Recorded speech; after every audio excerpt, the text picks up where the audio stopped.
Okay. Sorry, I didn't realize I had my mic up. Oh, you're good.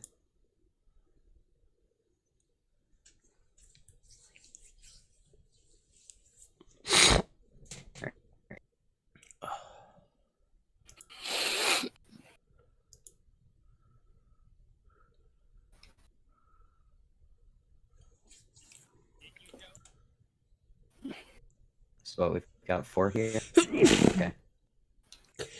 I'm gonna go annoy Micro in his chat. Oh, is he still streaming? Yeah.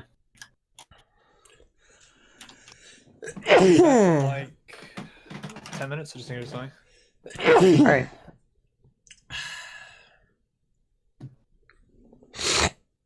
Apparently, I can't stop sneezing now. Yeah, I forgot the debates were tonight. Yeah, me too. Oh.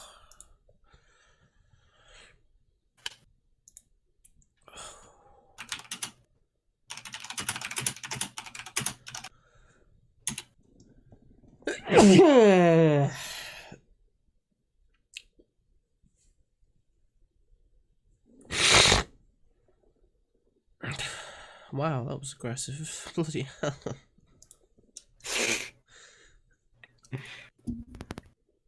Have you guys been watching the debates? I woke up 30 Hell minutes ago, no, so no. I've been severely disappointed by every presidential or every candidate debate. This has been the best one so far. Oh, really? Oh, now I feel bad. Yeah, it's been by far the Alright. best one. I think Fire. Bernie's been crushing it. Pete Buttigieg has actually been doing good. I don't know. The more I view of Pete, the more I like him. Dude, he filleted Warren. It was wild. I was like, damn. I wish Klobuchar wasn't there. I can't go into that.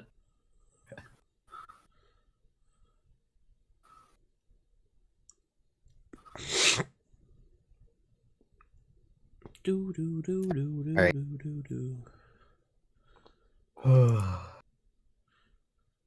Alright. I'll entertain the stream with Forager until... Wait, can I eat seaweed? I need a tissue. I can do I'll that, be right right? back. Yeah.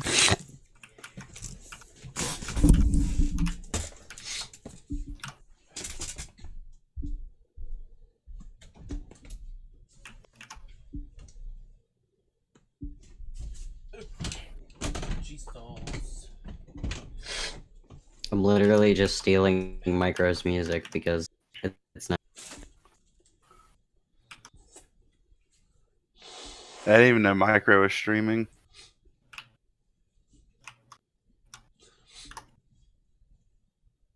Yeah. Sewing station. Yeah. Yes.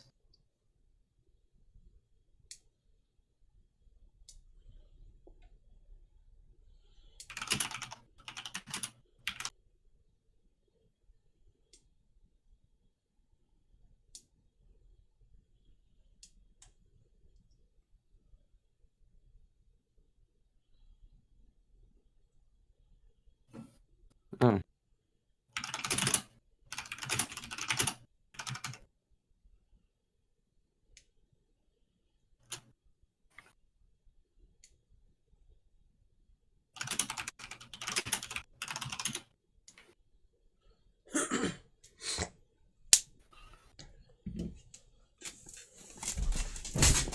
Aw.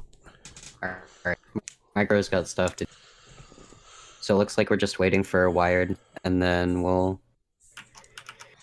start with intros and do all that stuff.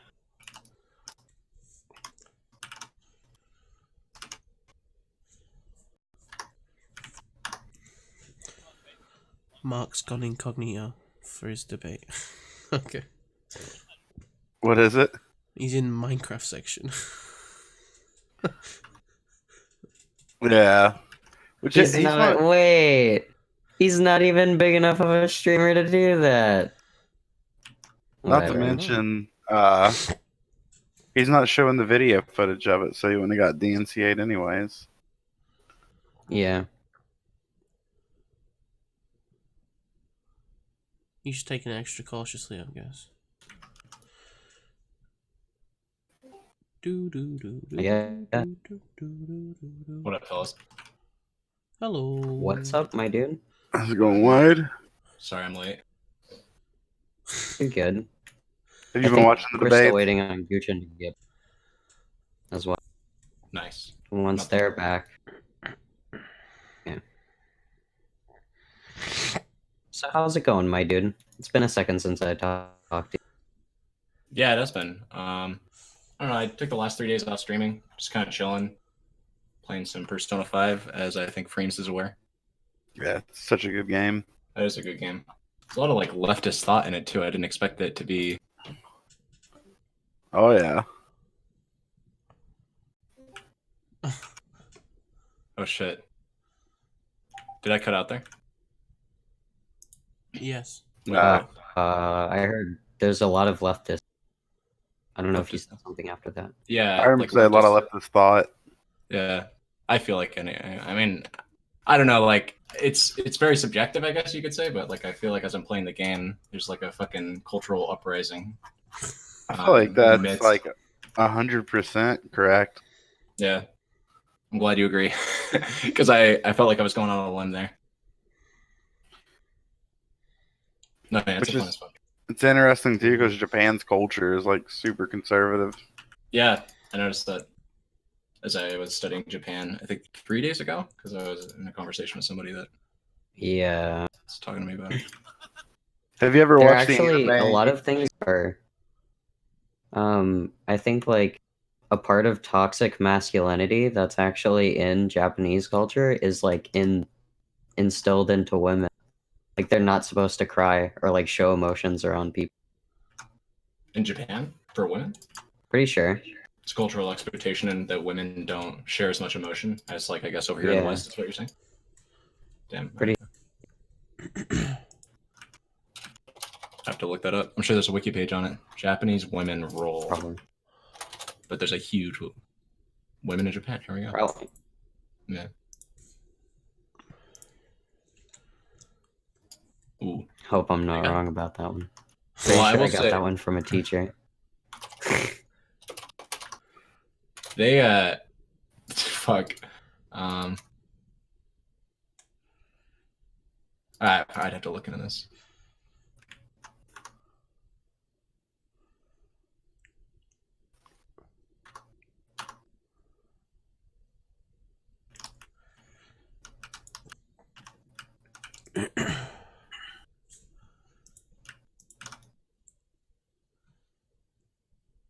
I need one more level. And I feel like monarchies are just a relic of the past. Like any country that quote unquote operates under a constitutional monarchy nowadays doesn't actually. It's just a president in disguise.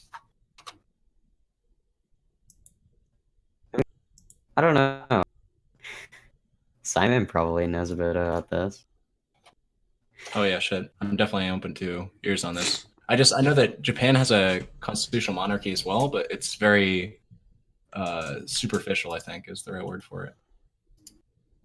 Like there's tradition to it, but the role of the emperor is it's just like a president. But it's not something I need to look into this more. I feel like it can't just be strictly passed down through bloodlines. That just seems so archaic that a country could have lived for, or I guess existed for this long under the auspice of the bloodline is pure and right to rule and shit like that. It just seems so archaic. I mean, It's possible. pretty sure that's how. I'm pretty sure that's how the UK is operated, but Yeah, we have like French royal lines and stuff. We have a lot of weaving with other like royal families that existed in the past. That I don't even know if we really have a well, a pure, I don't know, but like, I don't know. It's hard to say. I don't know. The way the angle that I'm trying to get at here is that it just seems incredibly risky to assume that I don't know, that there can be like some bloodline that is right to rule, and I guess what I'm trying to say is whenever I look at like the UK, I don't really see they have the Queen, right? Or not the UK, sorry, is it the EU? Who's the current The Commonwealth. Oh, my Yeah. raided. Hey, buddy. Thanks for the raid. Welcome, new viewers. We waiting on Gutian, and then we're gonna start up the podcast. We're talking about like UK monarchy shit. Anyway, go on, Wired. Fuck. I really shouldn't. Sorry. I probably sound really stupid like as I'm talking about this.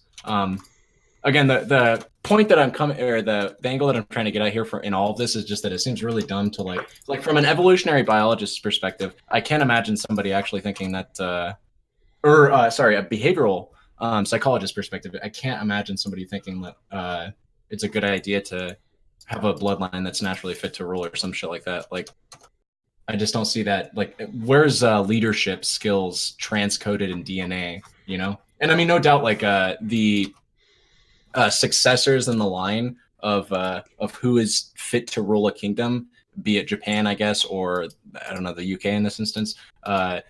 Surely they go through some amount of training, some rigorous training, probably. A lot of like constitutional knowledge is probably crammed into their brains at very young ages. But I don't know. This just seems such a fuck you to everybody in the a part of the society that's not It's specific. literally like the genetic lottery.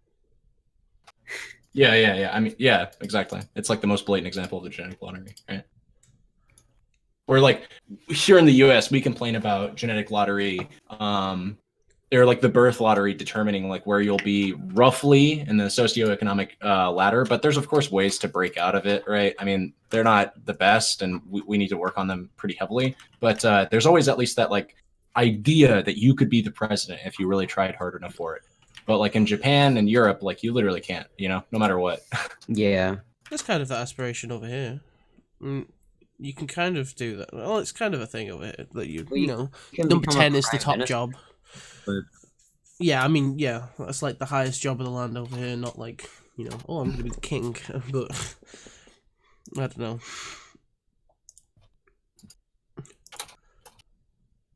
I don't know if I'd want to be king. Seems quite boring compared to being a prime minister, at least, anyway. So yeah, okay, wait.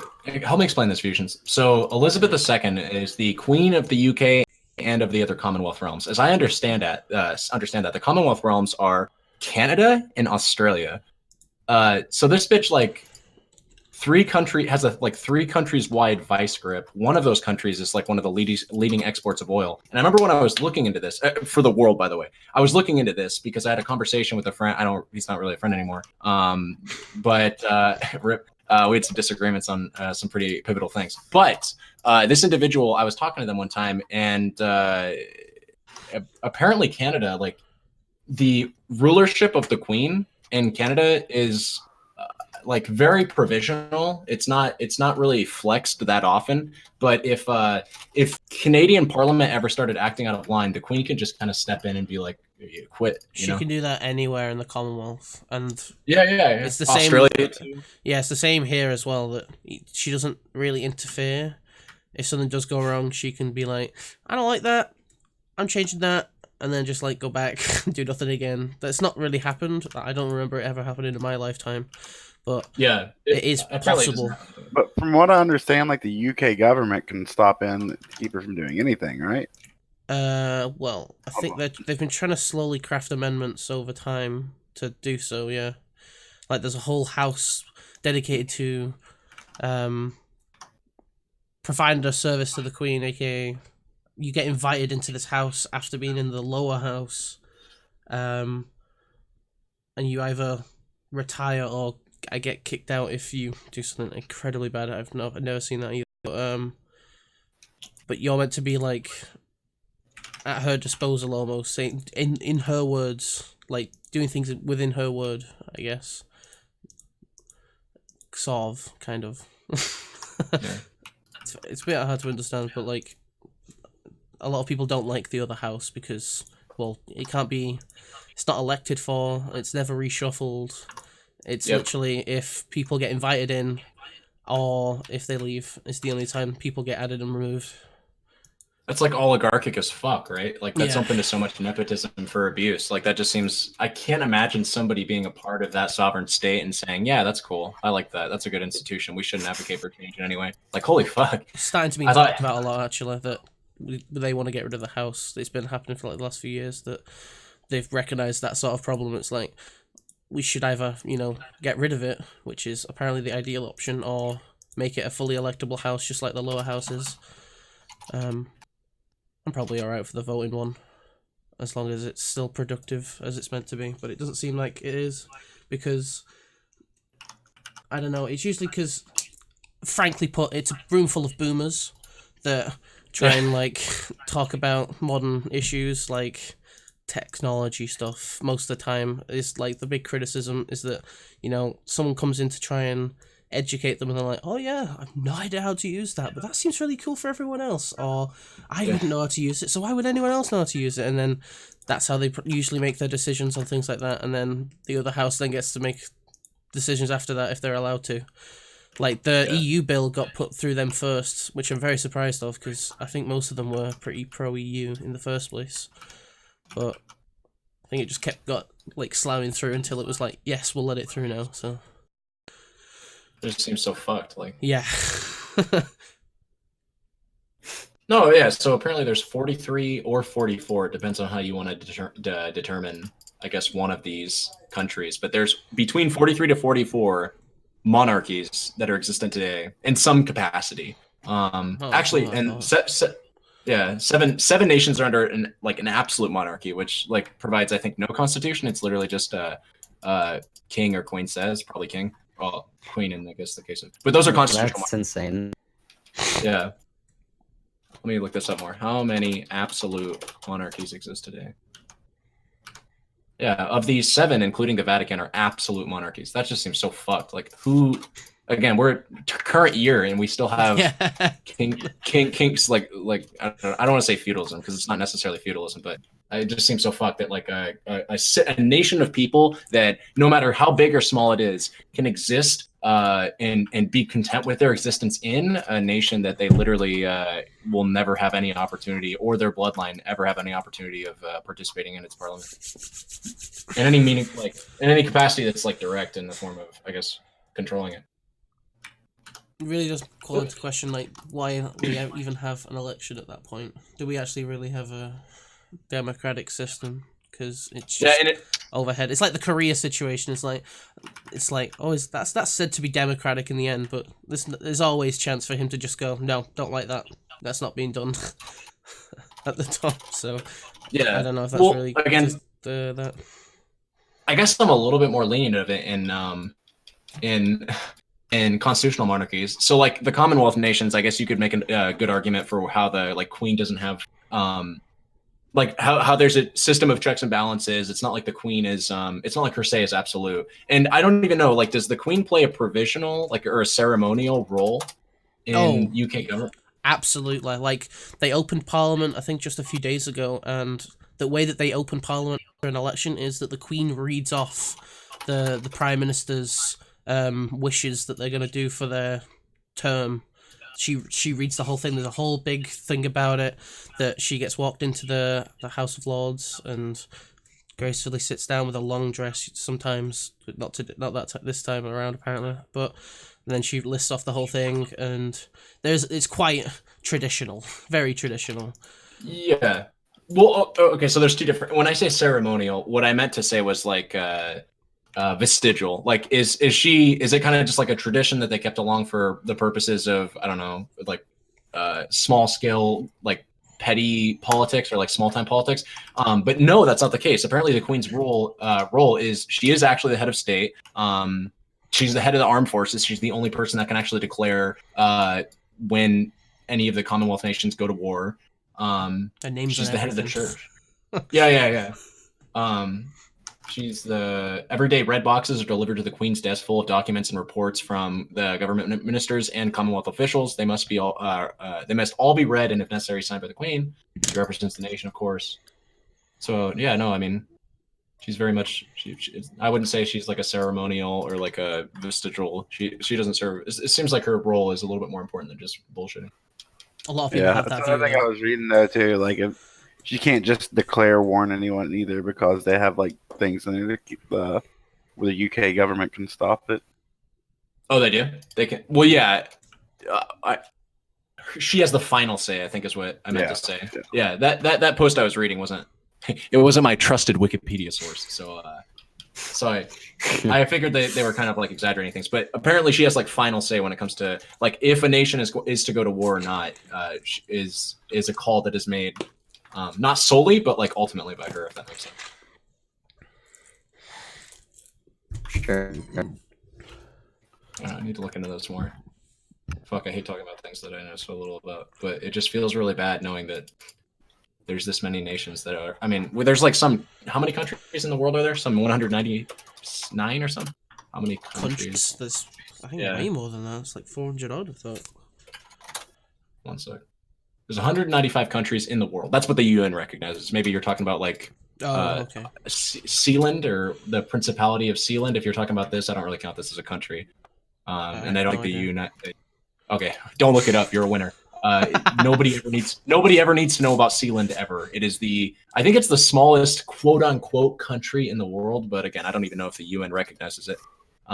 Either way, there's like some 199 like official countries, officially recognized municipalities that are governed out there, and it's kind of sad to know that almost a fifth rather, are under some form of monarchical rule. It kind of rubs me the wrong way.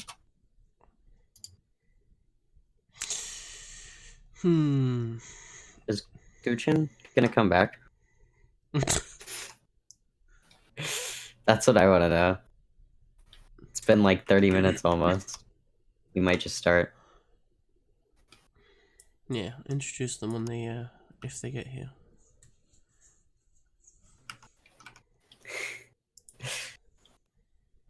All right.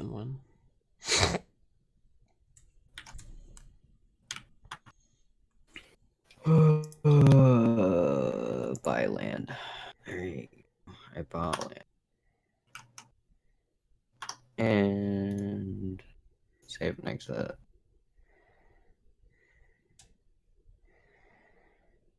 All right. The debate just finished.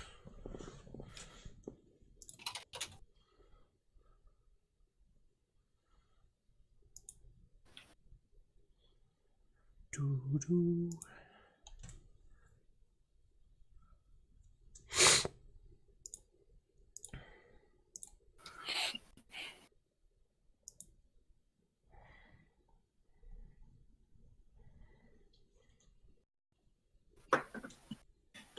Excuse me, sorry. You're good, buddy. It's horrible. Oh, I saw you were bottling moonshine yesterday. Or was that the day before? All right, it was yesterday. Hard to say. I do it almost every day, so I think it was yesterday that I streamed.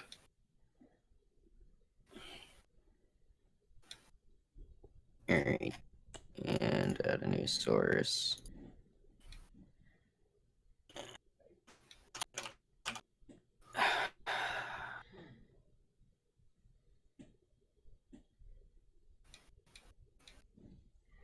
All right. Let's get started. Gutian will introduce them when they come in. All right. So, who wants to go first? Technically, this means I'm the last person here. I can go first if you want. Oh, yeah, that's true. Yeah. All right. Sweet. All right, I'm WiredGuitars. This is I'm not a co-host, but this is I guess whatever. Fuck it, right? We're all co-hosts here. Yeah, This is the second episode. Philosophia or Philosophia podcast. Philosophia. There you go. Philosophia. We got Synth. We got FuZiOnZz. We got myself. We've got Freemz. Wonderful guest with us tonight. No cam on Freemz, but that's okay. He's got more than enough brain power to fuel your imagination. If you're wondering what I didn't realize I didn't have a cam on. Oh shit, he's gonna activate the cam, so he won't even run into the line. Oh my god. We're gonna feel the brain power through the camera. Through the cam, yeah. I can feel it. It's emanating. Playing Dead Cells, that's a good as fuck game. I don't even know what that is. It's a good as fuck game, dude. I gave you the description you need. We're talking about some anti-realism tonight. We're gonna be talking about a lot of cool ass topics, but I'm only gonna be here for about 30 minutes of it because I gotta go watch Star Wars with my girlfriend after this. But yeah. Oh. Yeah. Awesome. But yeah, that's what we got going on tonight. Welcome. I'm excited that you're here. I'm excited everyone's here too. Hell yeah. I too am excited. Fuck I yeah. promise. You sound so excited. Like, I feel like I have to say it now. Freemz excited too. I'm excited too. Freemz is excited too. Whee. We're all excited. I'm not gonna lie, like not long before you called me, I fell asleep for like a little tiny part of the debate. Maybe like 5 minutes. But ever since you called him, he's been up constantly, wired. He's been Because the debates were putting him to sleep, but the thought of having a philosophical podcast with none other than the three of us has him wired right now. So The crazy part is the debates were pretty good. oh shit, were they? Oh yeah. I stopped watching after the last one. After 2 months ago, because I was Probably the best one so far. Yeah, they were kind of boring. yeah. Watching Pete Buttigieg dunk on Warren. What? Wait, really? Oh yeah. Was it? Billionaires and wine Oh, caves should shit. not pick the next president of the United States. This is the problem with issuing purity tests you cannot yourself pass. That's I guess something Pete said. Oof. Yeah, she was like she's like giving him shit for like taking money from like rich people, and he's like, I'm the only one on here who's not a millionaire or billionaire. And she said something else, and he was like, yeah, but you transferred your money from your Senate fund, which you did get from millionaires and billionaires. Oh, Warren Wow. said she's the only one out there that's not a millionaire. No, Pete's the only He one said that's not a it was- millionaire or billionaire. You know, Pete's making 6 figs. It's probably safe to assume. Total assets, he's about $500,000. But I don't know, man. $500,000 is not a mill. These are all like I mudslingy love attacks too. philosophy. Well, I think she's the one that started it. Oh, fair enough. I didn't actually watch it. I'd have to. Well, I gotta stand for Warren a bit. Okay, Pete needs to get taken down a peg. Those Iowa polls got me scared, dude. That he's gonna fucking cause a division. I'll say his $500,000 isn't worth nearly as much as Warren's 12 mil. Yeah. Okay, he's dropping and Bernie's sucking the voters up. Okay, that's good. to Oh, see. Bernie was crushing it. Yeah. On the debates too. Bernie's Yeah. almost at 20 points. Holy fuck. The spread between him and Biden is closing. I mean, I said that about Warren, and then Warren started to nosedive after she took it for like a very brief second. So I don't know if I trust him. She came for first place and then got it and then just like dipped out, it seemed like. We'll just dip down. Yeah, it's really- yeah. I was when Bernie got back too. I have to wonder if there was like people were hopping off the Bernie train, and then he did the whole Bernie's back thing and started like got the stint put in and started going back on the campaign trail. And I have to imagine like the progressive voters just went back to Bernie. So All right, cool. Let's yeah, shit. Sorry. Anti-realism. okay. We should do Anti-realism. Oh, This is gonna be the God. first one. This is gonna be the first one. Nice. Puffs. All right, let me turn this game off because I'm gonna take notes. So I've actually been taking notes too. Every single topic that we've ever brought up, FuZiOnZz will always let out a big sigh of disappointment. Just, oh my god, infinity. I have reasons. Oh my God. I have reasons for this one. Okay, me and Synth talked about this earlier today. It was. We did. We talked about Molyneux yelled. problem, and you went, oh man. And we talked about the teleporter question. I think the Kanye West writing a philosophy book is the only one where I can like understand I it. giggled at that one. Yeah, you giggled for that one too. So just do it go. I'm fucking around. Scientific anti-realism. Are we all gonna kill ourselves if we go down this rabbit hole? Because I know I've gotten close to it before. Yeah, it's Does anything exist? Can you be sure of it? What Wait, we're up? calling that scientific anti-realism? I'm confused already. wait, this is just regular anti-realism. Yeah, which anti-realism we talking about here? Can we? I guess there's the metaphysical, the semantic, the scientific, the moral, the mathematical. There's a lot of variations of this. Epistemic. Yeah. Which ones Yeah, were you that's guys? all. When I was trying to like look through it, I was just like, I'm just gonna have to wait till we talk about it and roll with the punches on this one. Because Should have been it's more just that, clear. yeah, it's very very vast. I mean, let's start with scientific anti-realism. Like, I don't know Or- scientific yeah. anti-realism that well, actually. I should probably, like, look more into that. think- Everyone seems impulse anti-realist on that, but I don't know. The scientific anti-realism, the one where, like when it comes to like things like genes and stuff, like things that you can't detect with, your eyes, questioning whether or not they're real. That sounds right to me. Let me look it up.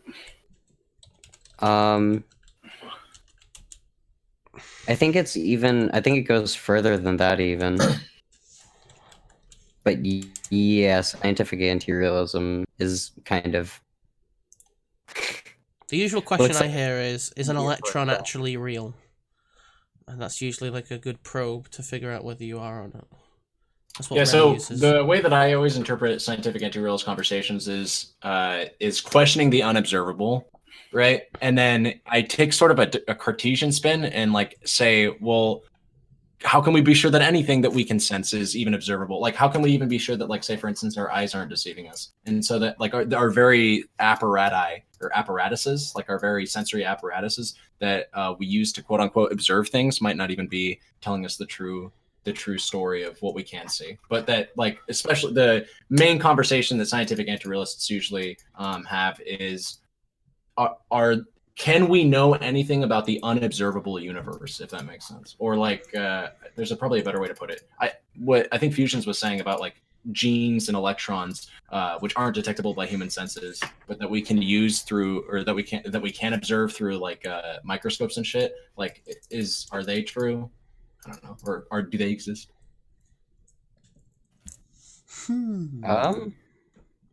I mean, it depends.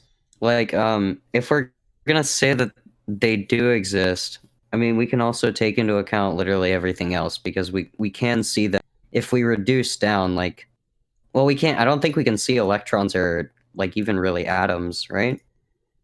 Like, those are unobservable.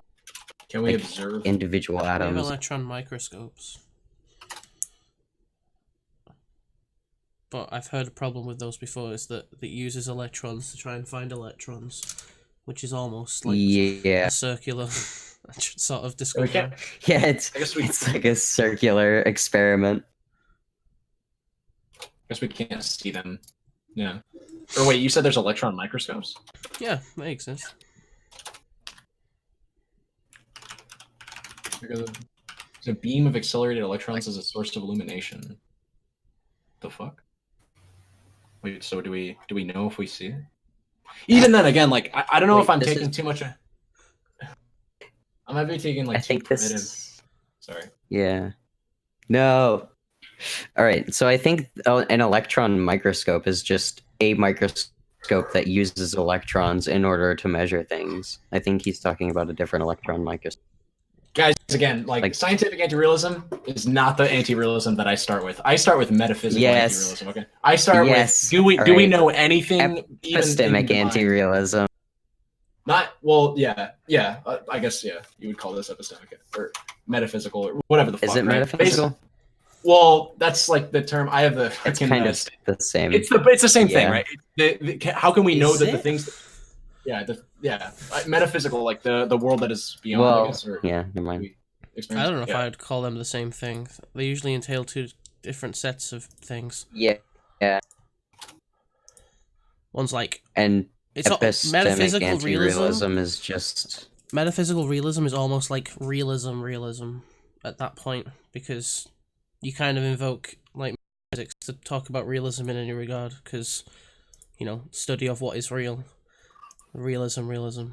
That's how I've understood it. Look, call it what you will. Metaphysical anti-realism is what I'll call it.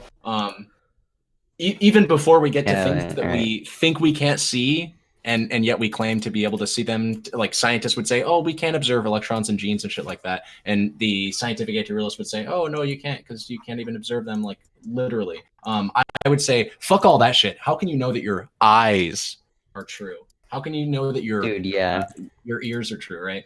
Yeah, how can mirrors be real if our eyes aren't real? How can we know what we look like, right? Yeah. And there's like a lot of angles that you can go at this from. So of course this is a pretty, like, I always say, if you're gonna get into philosophy, don't start here. Don't start with epistemology. Don't start with any Descartes shit. Don't start with any John Locke shit, like, because you're gonna fucking want to kill yourself. But since all of us presumably have gotten past that hurdle and haven't killed ourselves, hopefully Freemz as well. I hope you guys don't mind talking about your very senses and how you can claim to use them as a source of knowledge, because I can't be sure that I can. Yeah, I agree. Yeah. I feel like Simon wants to say something. Simon, hop in, dude. You can use the Descartes argument, the I think therefore I am. Fucking destroy us. No. Cogito ergo sum. That's a dumb argument. The realism that I usually concerned with is epistemic realism. That's the one I know the most, I guess, because epistemology is like I like the most, because unfortunately it's one of the first things I did look into, and I know what you mean by it wants to make you kill yourself most of the time in a video game. But oh yeah, forgot to say that. Metaphysical realism, I don't know. I just usually grant that as a usually. I don't know. I've not done that much on metaphysical realism. It seems like a really weird question to ask, though. Wait, why is it weird? Yeah, this is where we can start. Yeah. Why is the question weird? Yeah, so on a surface level, again, you know, to somebody who's unendowed in philosophical thought, I can definitely see where that may seem like a weird question to ask. But you are not. You are not this. You have thought about these things. Why is it a weird question to ask? Why your very senses can be trusted? Well, it's not the same question as is real, right? Yeah. Well, so when you say is real, you're like positing the question in that way. What do you mean by is real? So,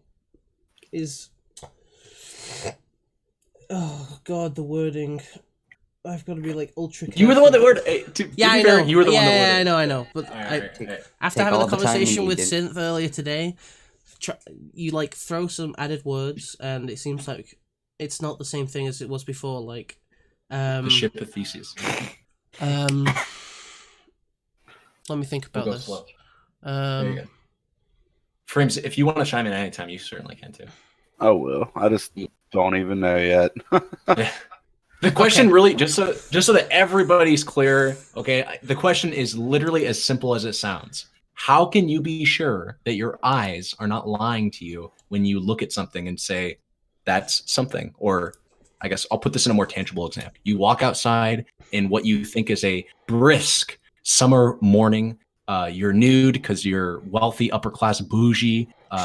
You smell the flowers in the Silicon Valley that you think are very much that. You think they're flowers. And your very first question of epistemological thought comes up. How do I know that these flowers exist? Sorry. Go on. No, I get that for sure. These are things that I thought about before I even, I just recently got into philosophy. Yeah. This is really my first time going over anti-realism, but these are things I thought before I even got into philosophy. Hell yeah, yeah. I thought these things too before I got into philosophy. And then when I got into philosophy and I found out that big name thinkers are thinking about this shit, I was like, hell yeah, dude. People are thinking about the shit that I was thinking about when I was 10. Yeah, because I remember as a little kid, my mom tells everyone this story is that I asked her, like, how do we know? I can't remember the color. But, like, say if I'm looking at the color orange, how do I know that you're seeing the same thing as orange? We wouldn't know any different because there's no, you know what I mean? Like, we could be seeing two different things, but it's just what we know it as. You could wake up.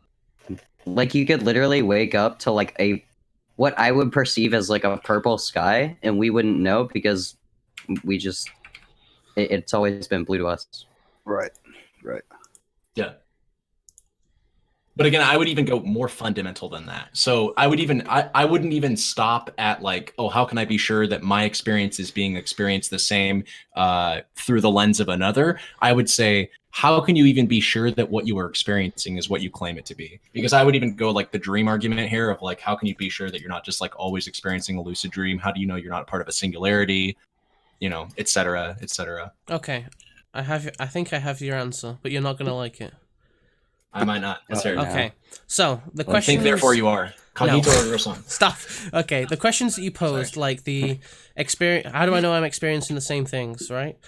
I would say these are questions that you would consider after the fact of establishing realism. Right. Wait, These so are sort of just to be clear, what you're on. saying, it sounds like what you're saying is I can only ask these questions if I am real.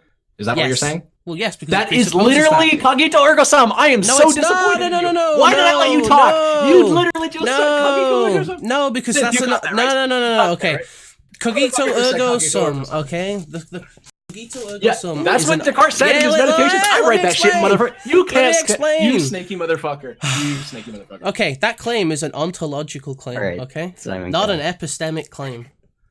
Because he's talking about his being. He thinks that is something to do with his ontology, right?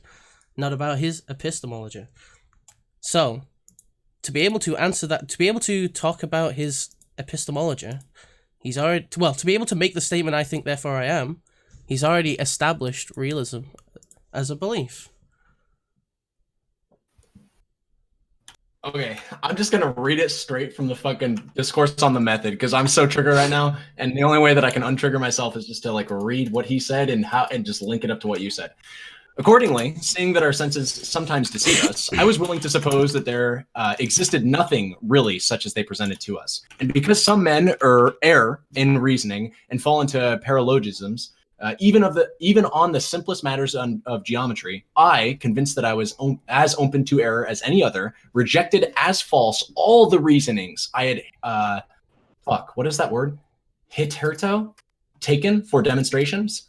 And finally, hitherto? Is that what that? I've never seen this word before ever, actually. Hitherto, sorry. Oh, fuck. Hitherto? Yeah, rejected as false all the reasonings I had hitherto taken for demonstrations. And finally, when I considered that the very same thoughts, presentations, which we experience when awake may also be experienced when we are asleep, while there is at that time not one of them true, I supposed that all the objects or the presentations that had ever entered into my mind when awake had in them no more truth than the illusions of my dream. But immediately upon this, I observed that whilst I thus wished to think that all was false, it was absolutely necessary. This is literally what you're just saying. It was absolutely necessary that I, who thus thought, should be something. And as I observed that this truth, I think, therefore I am, was so certain of such evidence that no ground of doubt, however extravagant, could be alleged by the skeptics capable of shaking it. I concluded that I might, without scruple, accept it as the first principle of the philosophy of which I was in search. How is this different from what you told me? Because I don't make an ontological claim to conclude my epistemology like Descartes does. Because he's talking about himself thinking and himself being. Scale that back for me a little bit. I'm chat right now. Okay? I'm a boomer. Okay. I don't know what's going on, man. The very statement that he uses to justify whether he can believe anything, right, is that he thinks, right? I think his ontological being thinks, so he thinks. Okay, he says, to not get confused in words, he says that he is someone because of that. That is not anything to do with epistemology. That has nothing to do with his realism. That has something to do with his ontology. He's trying to establish in some weird way his ontology that I would disagree with. I don't know. I don't think that has any relation to what we're talking about. That's why I don't. Okay. I don't know why you read that. Sorry. So can you re-describe your method again for like confirming what I would call metaphysical doubt? Because I missed it then. I'm sorry. Because I missed the difference. Yeah, okay. To be able to have your metaphysical doubt, you have to believe in the thing you're doubting to be able to doubt. Simply put. Shit. Okay, maybe this is different. This seems really similar though to like Kagito. I have It seems like an argument format. I can like send it you if you want. Yeah. It sounds like what you're saying is instead of I think, therefore I am, like instead of saying for me to even think these sorts of things, I have to be able to. No. I'm not talking about whether I can think or not. It has no relation to me yet. I've not got to where I'm establishing who I am yet. Yeah, I understand. There you go. The problem with this, okay.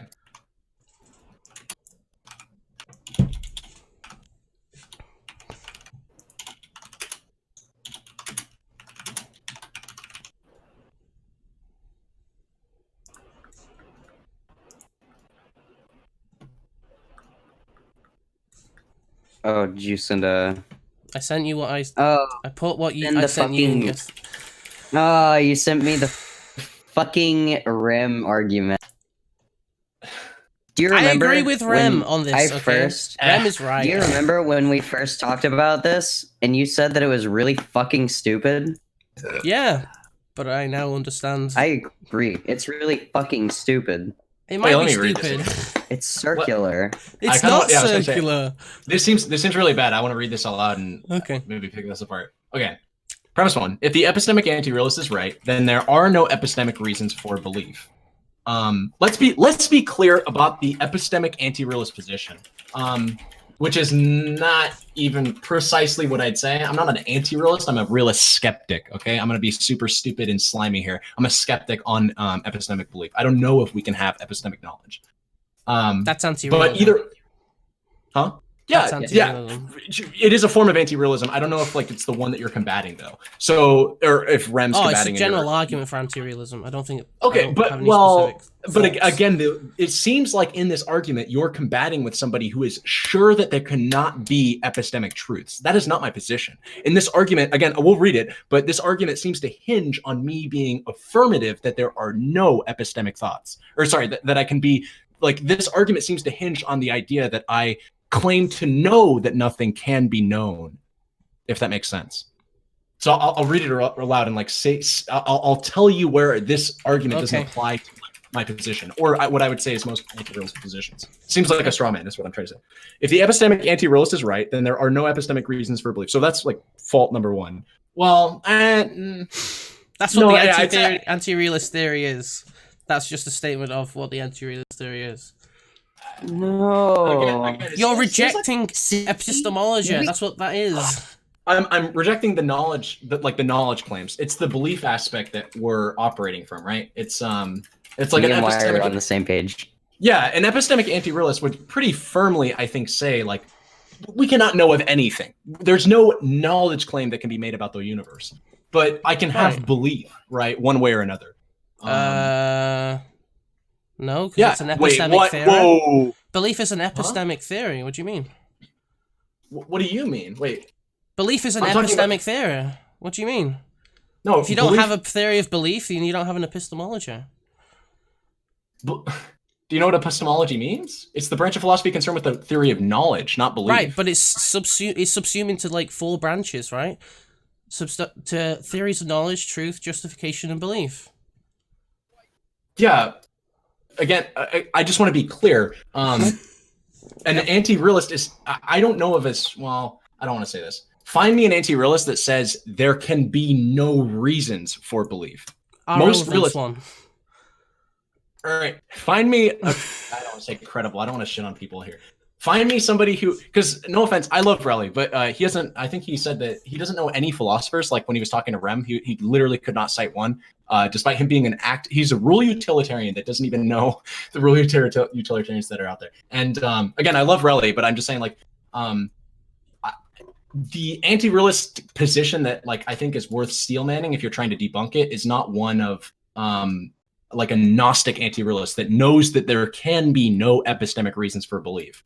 Wait, so you seem to have a null knowledge position on knowledge. Yes. Yeah, well, that's the anti-realist position, right? Well, that presupposes realism to be able to make that statement. You have to have knowledge to be able to doubt knowledge. That's exactly what you just said.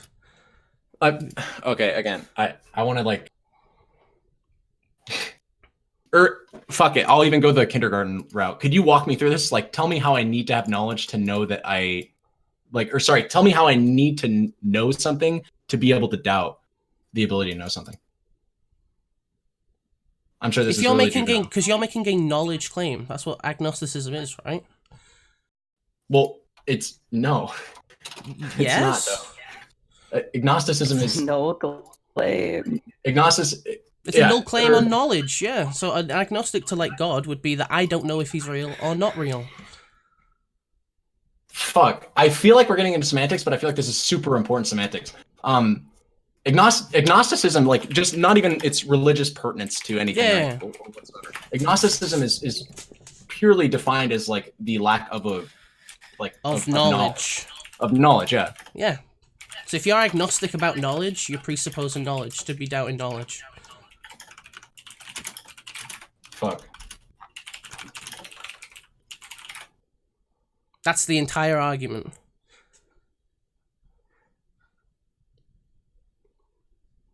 Freemz' camera's gone all weird for me. I don't know if it's gone weird for everyone else. Nope. Okay, so it's just me.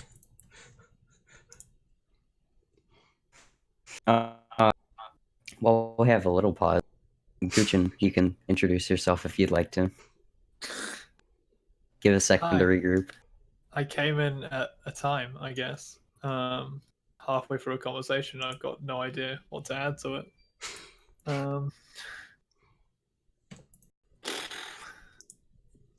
What's real, right? That's the conversation I had, I guess. That's the conversation. How can we even know what's real without a framework to decide what's real?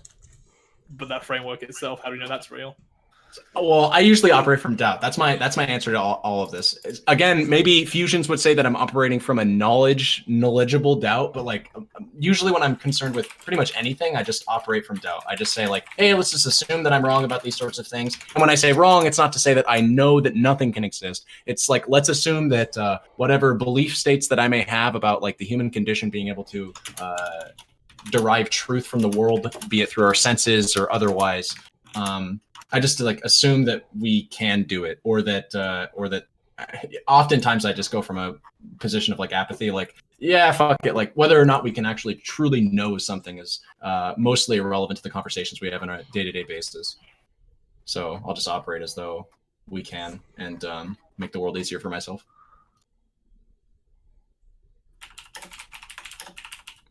Okay. Yeah, I think we agree. See, wait, no, even Descartes' position was, when he, in his first few meditations, was described as radical skepticism, right? Right, but he's making statements of ontology.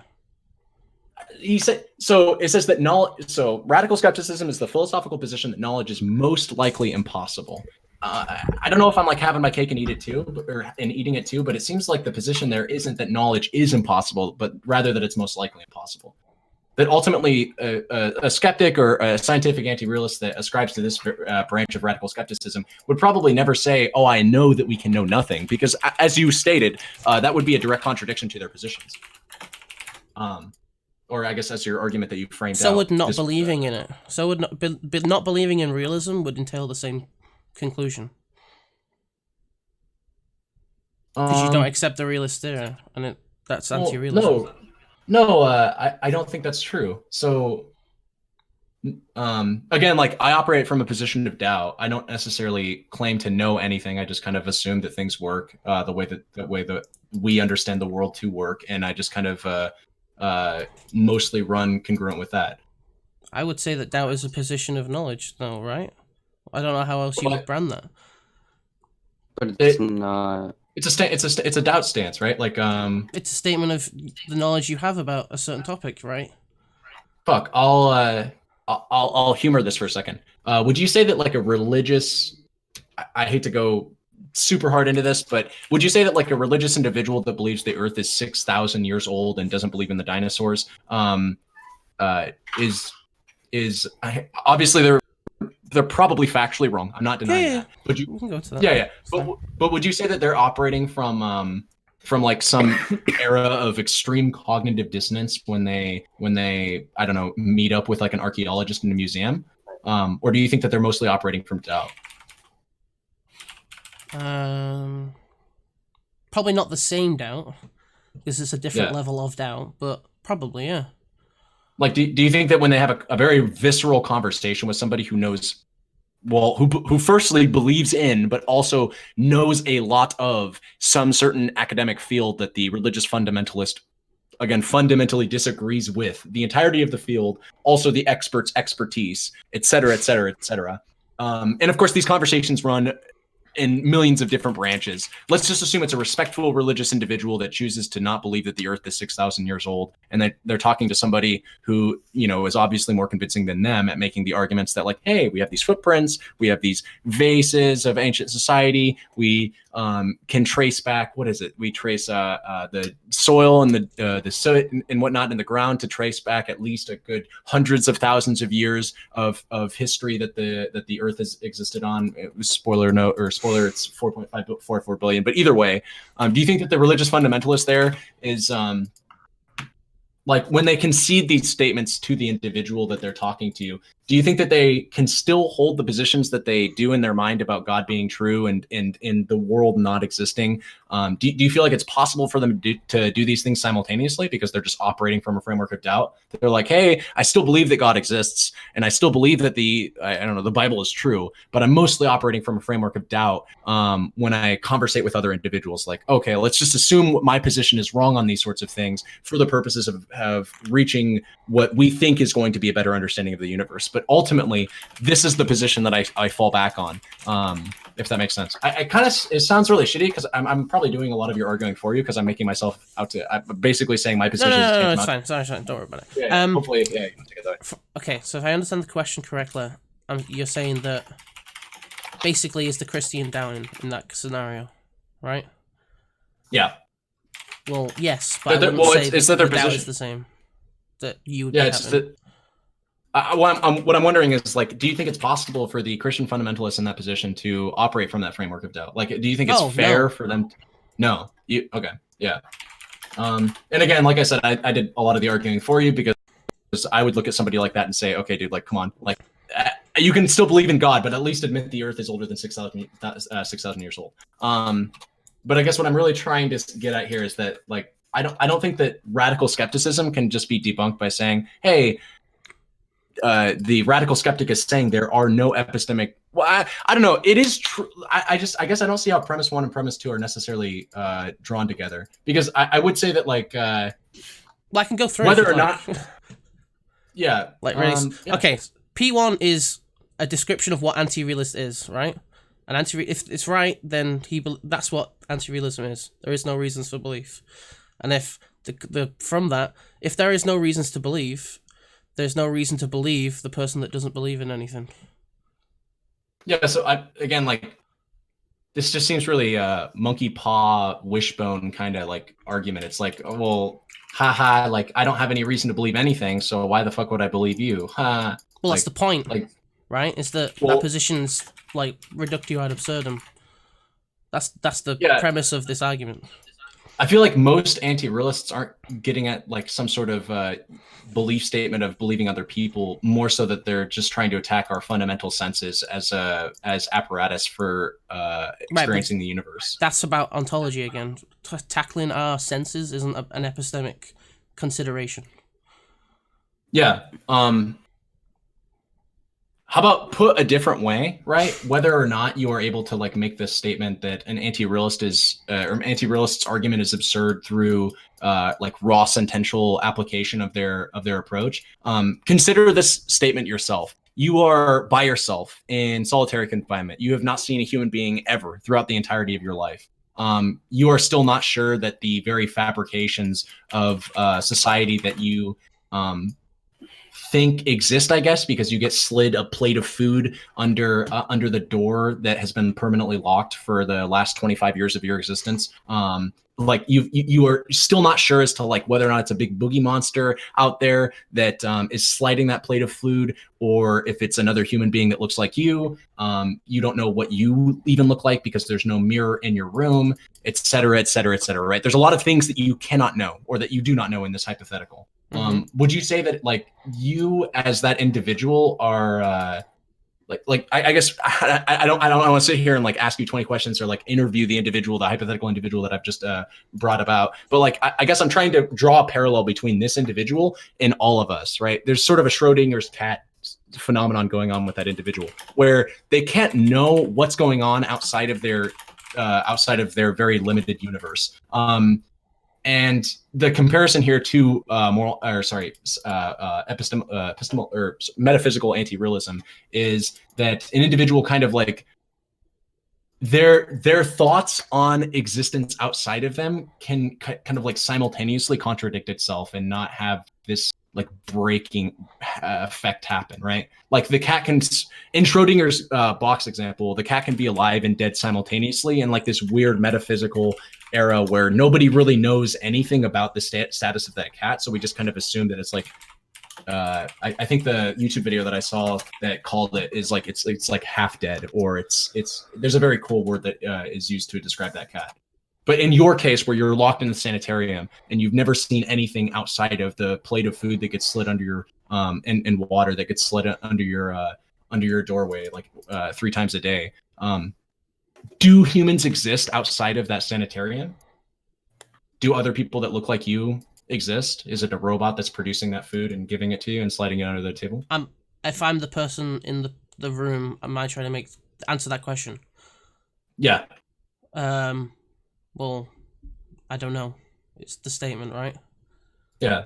And I guess that's my question about realism. Like, I don't know if my very senses that provide me information can be trusted, right? I just don't know.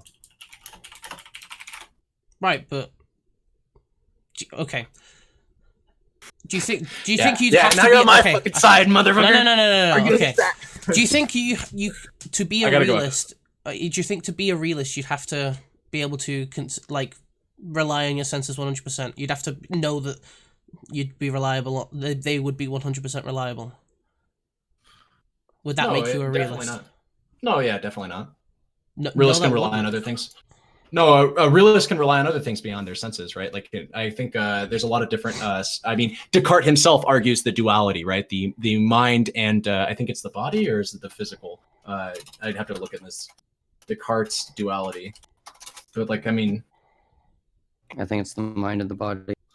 Mind and the body, yeah.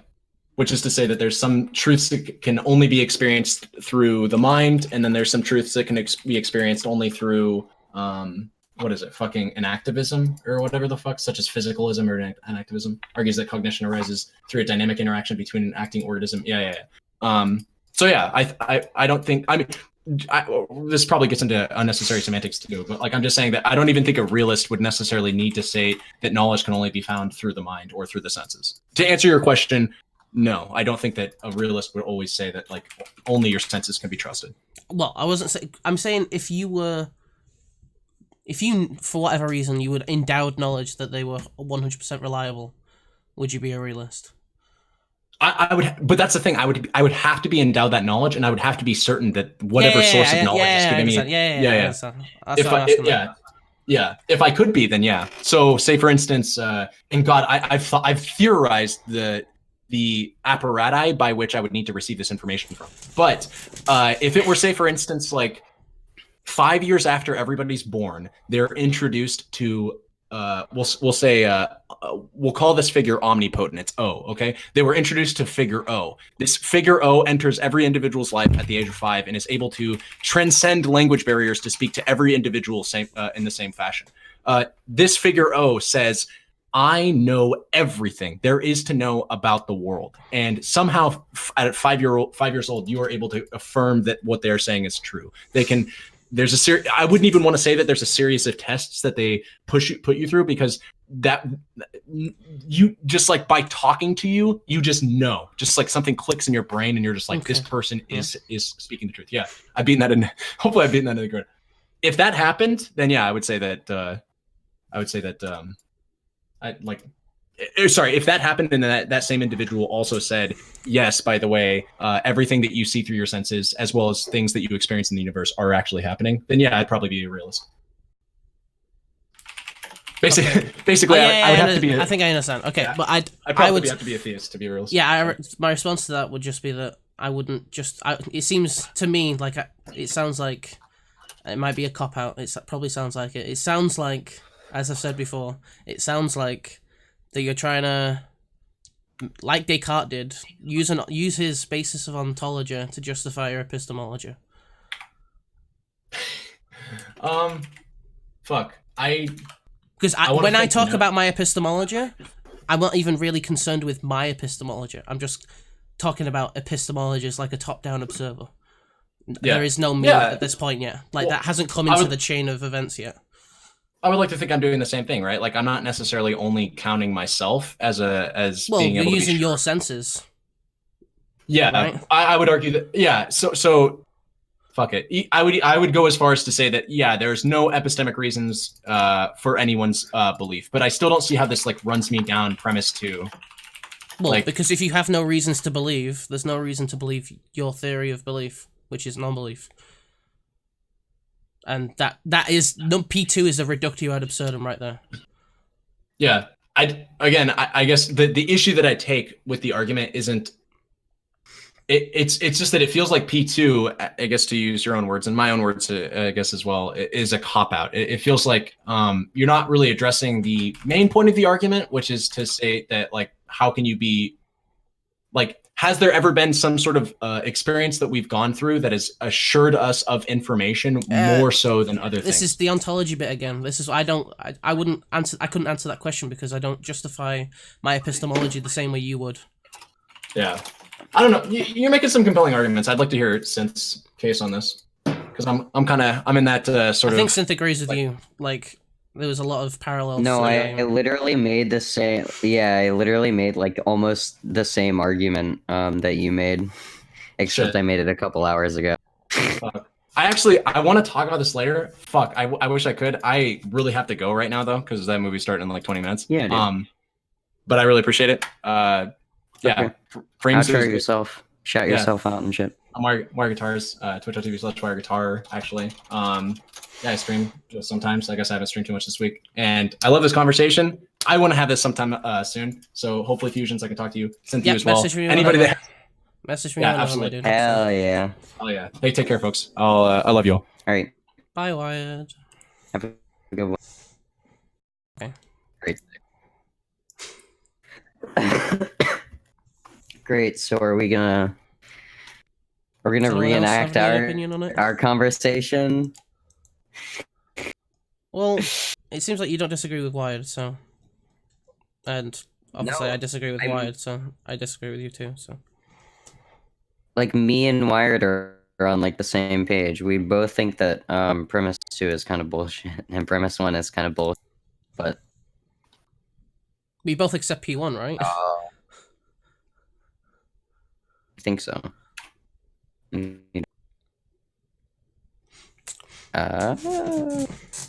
There we go.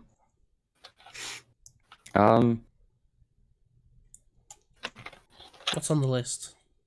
We should move topic. We should move topics. Okay.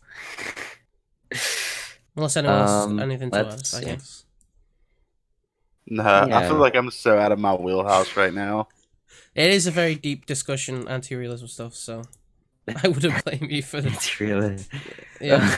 It doesn't help that we went straight to. I was trying to like start on the surface level 1, and Wired's like, "Fucking dude, epistemology," and I'm like, "Oh shit, this is gonna be a fucking." Why Yeah, I know made you all know. Why I made know. a I don't point. know. Go on, sorry. Oh, go ahead. I'm gonna say, Gutian, I'm very, very new in the philosophy, like very like 2 weeks maybe. So very uneducated in it. Sure. I just hate it. Generally. Wow. Fucking epistemology. I don't know. So I've spent 3 years of my life doing it, and I kind of over it. All right.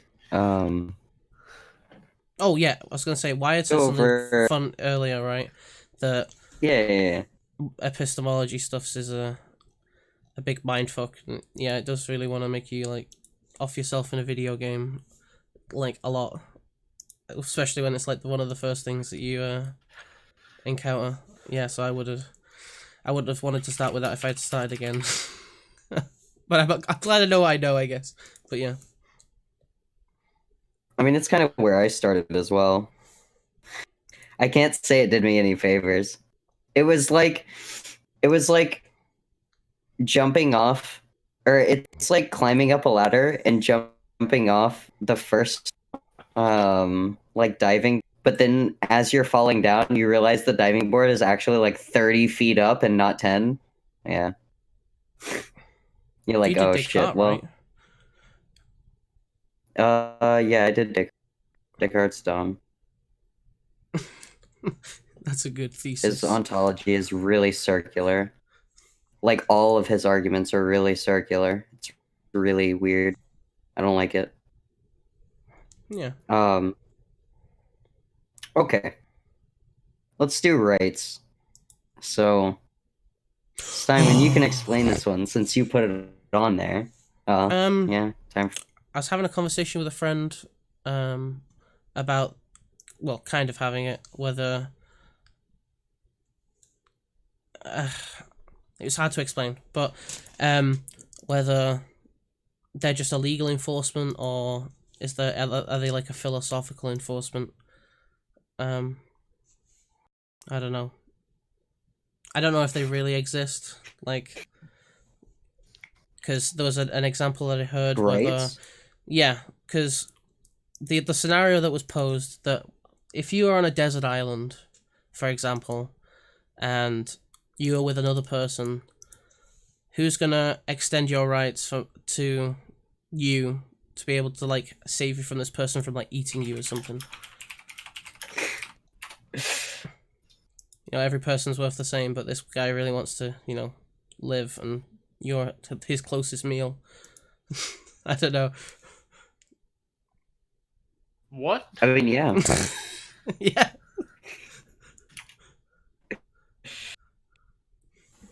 I mean, I think, well, I don't know. Like, ultimately, I think rights are a lot like morals.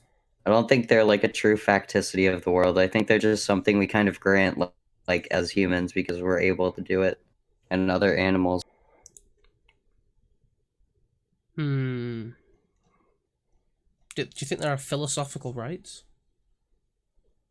I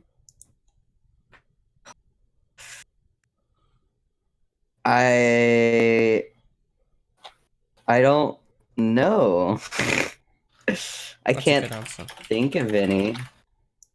Well, it seems like But anything you'd probably make as like this is a case of it. It'd be like, well, this is kind of reflecting of my morality. So that would be the sort of the same thing. That's what I would. That's my take on it. They're probably just like a legal enforcement. sure. I didn't know if anyone else had any like sick opinions on this, so that's the only reason why I put it on the list.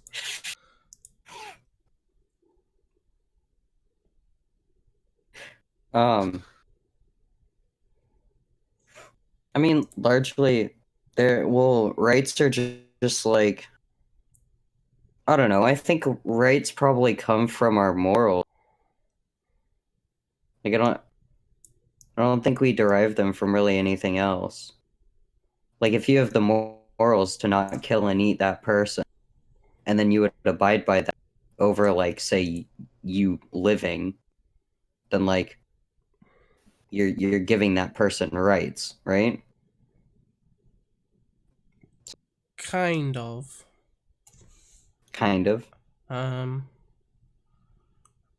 a word for this, I think. It's like, sort of like a moral obligation. Rather than a... It sounds like that's what that is. Like a right would be like a moral obligation of sorts. Yeah, sure. In that end.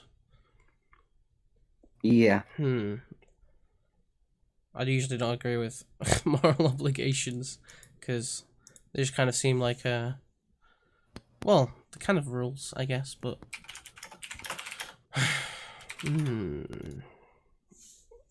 I don't know.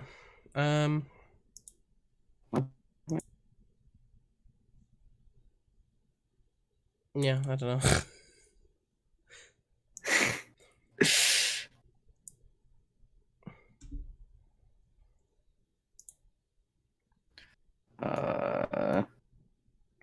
Anyone else?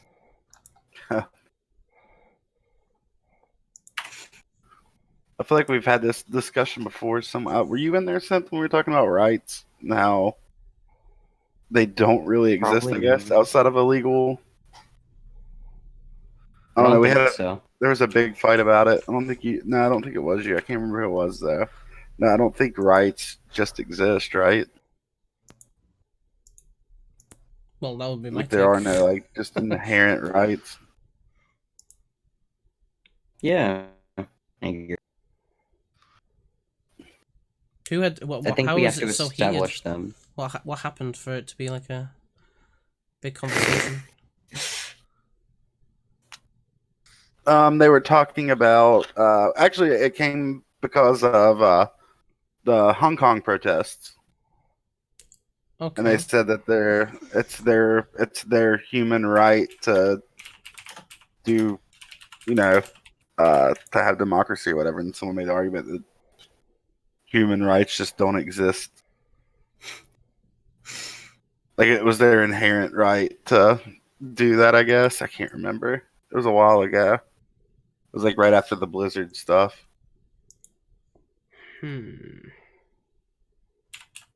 I should do more research into the Hong Kong stuff.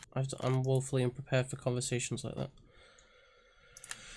Yeah, I've actually researched that situation pretty well. I've actually flip flopped on it twice now, but the more I learn, The more you learn.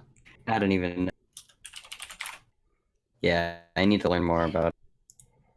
I heard about the Blizzard stuff. I've not. That's probably as far as everything's gone. But Yeah.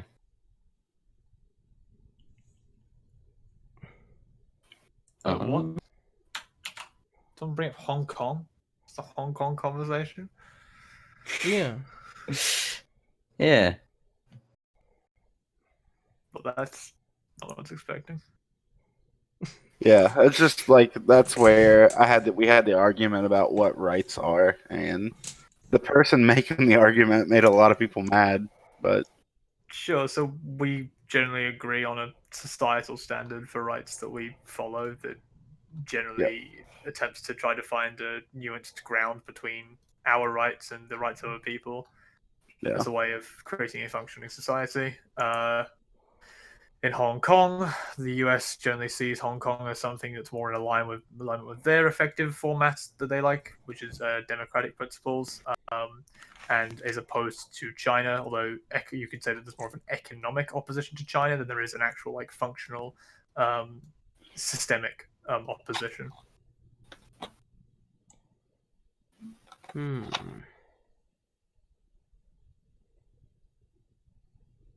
I mean, Uh, wait, do we even think that, like, democracy is a good thing to spread? I mean, that would be down to each of your logical foundations. I'm a very libertarian person. I believe that democracy is a good thing. I think it's the best way to potentially get the the person's opinions into the way that the governance operates around them. And I don't think that it'd be fair to the government that you have no say in controlling your life. I don't like a government in the first place, but you do what you do. Forced to use the phrase. I don't know how outlooked I would be. I don't know if I'm a libertarian or not, but it seems like democracy makes a lot of bad decisions that the, in quotes, smarter people, the left, usually don't like. Like, there's a lot of vote right now on a lot. Well, there's been a lot of vote on a lot of things that it's not exactly been the best. But Sure, it seems like but you a have lot to of that respect those conversation things. A lot of that conversation comes down to the way that a democracy operates. So a big issue with that kind of thing, quite often we see with those situations, is that we're seeing the democratic principles are being overridden or are being taken and twisted by media and corporations as a way to try to get their own rights across. So you're seeing a small number of people getting their democratic desires given a higher level of weight than the general population. Is the issue. I mean, yeah, like that's the major thing that most people would say when they kind of look at what on earth is going on. Sorry, hold on. I'm trying to do editing in the background. Yeah, would be would be the biggest issue with like. I mean, an American kind of election. I mean, if we look at like the UK election or the American election, there's the media effectively spreading misinformation around the decisions that people have to vote on, therefore making it harder for people to make an actual decision around that that's actually properly informed. So for you, it would be a problem with like capitalism, I guess. Yeah. Yeah. Okay.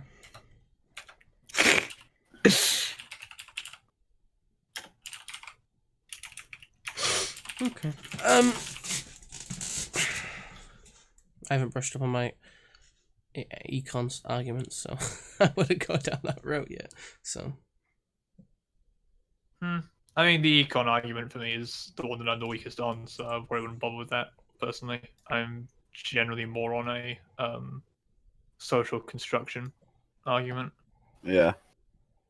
Because that's the one that I'm much more familiarized with. I have no idea what that is, so. Yeah. So we as people, we construct human society. The idea is human society is created by our interactions with one another and the way that we choose to work with one another. And the interactions that we have with other people are normally defined by the way that we enact that kind of thing. So we have this idea that humans are innately greedy and will seek to destroy other people's happiness if it means that they gain slightly more happiness. So therefore, this is the way that systems are. I.e., capitalism is the best way to function with that. With regards to like the way humans are as people, I disagree that that is the inherent nature of humanity. I think that that's something that we've adjusted to acting like because human society is built around that for thousands of years. I think that if we had enough time, we could potentially change it so that people would put a more human-based society first, i.e., that people would be able to adjust the idea of them having slightly less economic increase at their own expense to get someone else a greater increase. I mean, you could have a society that would encourage that to a degree, given enough time. No, I mean, it makes sense. A lot of people think that I'm like, especially now that I'm like super pro-capitalist because, and it's not the case. The case is that obviously we currently have capitalism and I'm trying to work within that framework to shift things to the way I want them to go. Because, you know, ideally we couldn't just flip it and have like an anarcho society now, like say if we had the ability to change it tomorrow, because that greed is already here. And it would just be hard to do, obviously. Like, it's not, that wouldn't even be possible.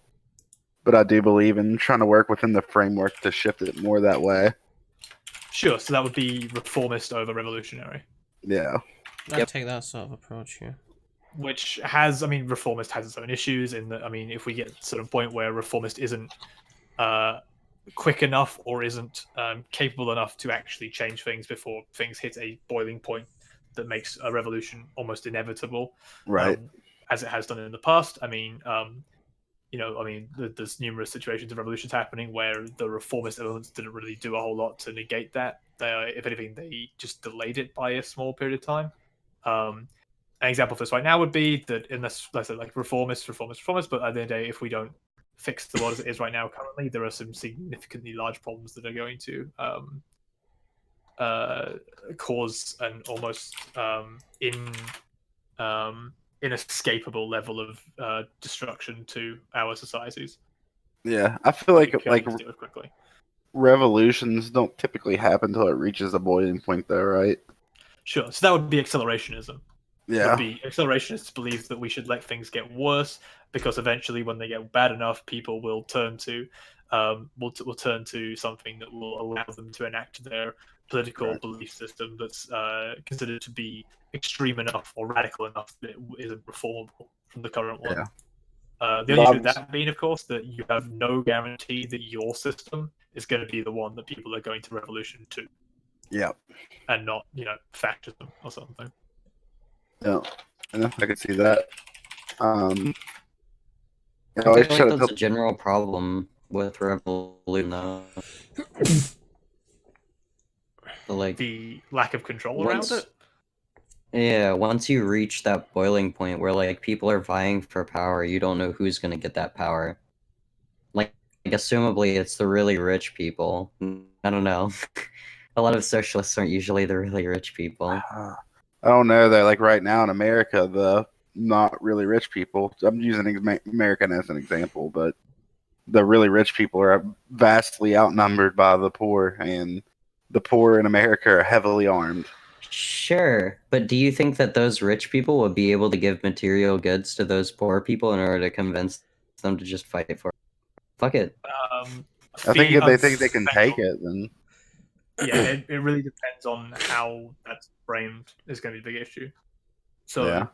the framing that's going to be the big issue. Like any day, also we're going to talk about you get into a conversation around populism at that point to a degree. Because if populism gets to a certain point, then people are going to, we're talking guillotines, we're talking that kind of shit, right? We're talking an extremist level of dislike for elitists or the people who are considered the elites to a degree that no negotiation is plausible between those factions.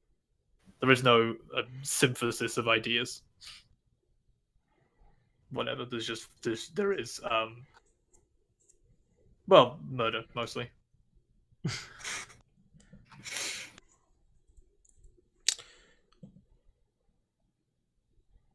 I had I had an instinctive response when you brought up the problem of reform was that it could get so bad that it could be too late. Yeah.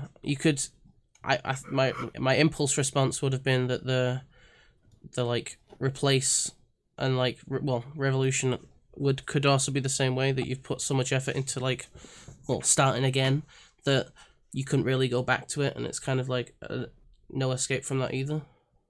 Sure, but I think the difference there, of course, is going to be boiling down to the situation of when we're talking. I mean, we're not talking vagaries here. I'm assuming we're talking explicit, like climate change, that kind of thing. So, in climate change, if we don't act soon, the world is going to be fucked, and therefore the reformist thing has a time limit on it, where if it doesn't do anything at all, it's going to keep getting worse and worse and worse.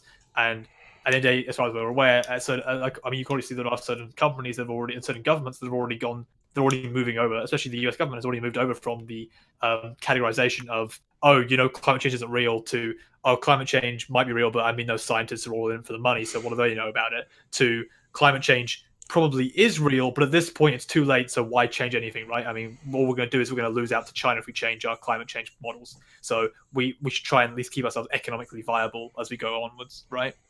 Like it moves, like they move the goalposts of like changing it because it's not beneficial to them. So like I don't know, like the revolution thing, that would boil down to like a revolution would be for drastic enforced change that doesn't require slow regulation or democratic or slow regulations that might not even get through if they're blocked heavily enough by economic interests in the governments. Yeah. That's funny too. Like my biggest beef with capitalism has more to do with climate change than it does like wealth. I don't know. Like the wealth gap. Yeah. The wealth does.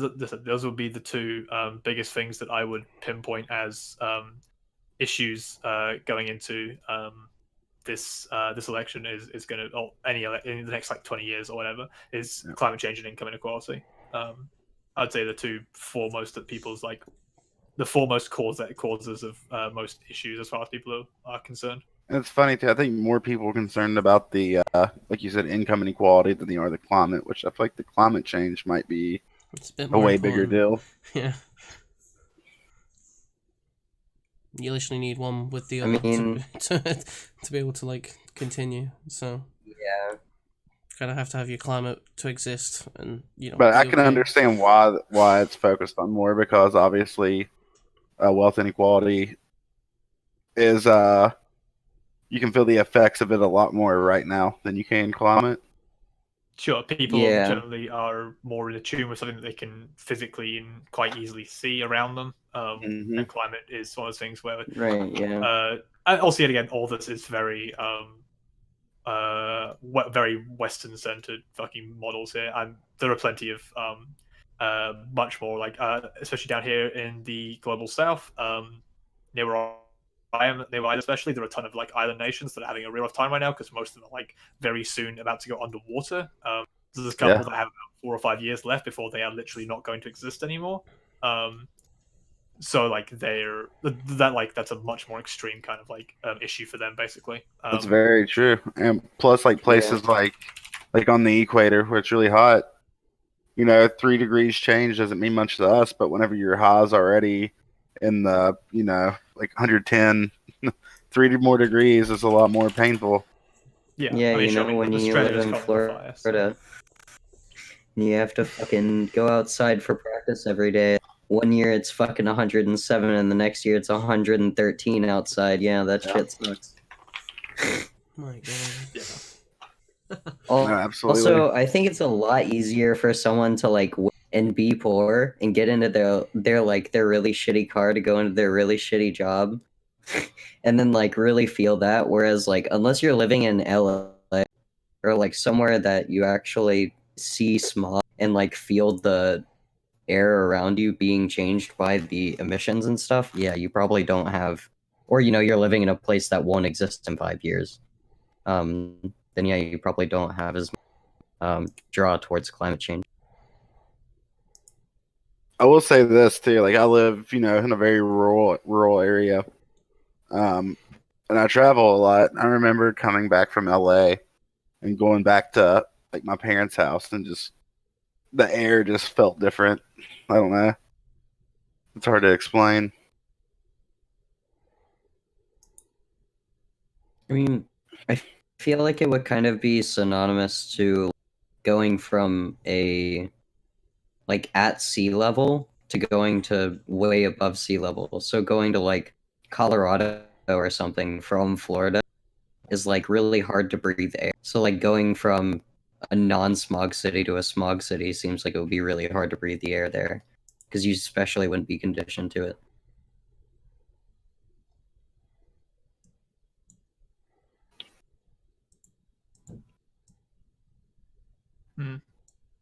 Yes. Yes. I'm All right. trying to. I've got like so many videos I need to edit. It's a nightmare.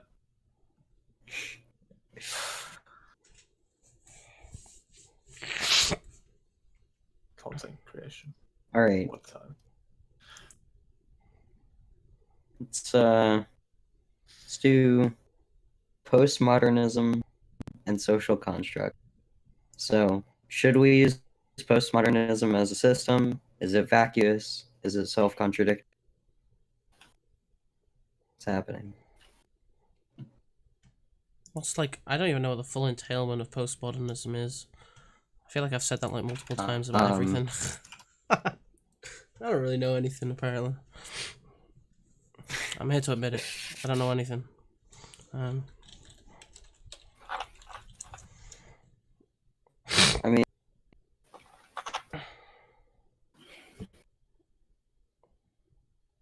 The only time I remember it being brought up is with Jordan Peterson, which is apparently everyone's first time of hearing it, but I don't know.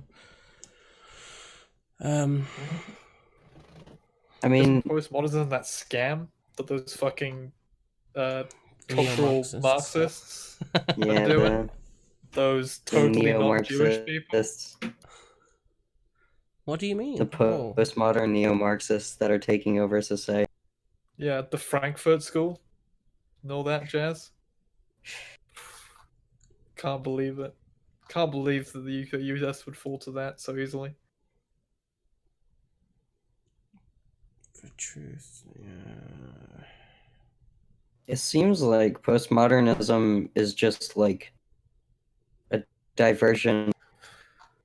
It literally seems like an anti-realist diversion of like, or at least as far as morals and stuff goes. Skeptic of the simple binary positions of good and bad, dominance and submission, knowledge from God. ignorance. There are more levels Yeah. of postmodernism, meta-modernism, There's, like- hypermodernism. Oh my. Preceded by modernism.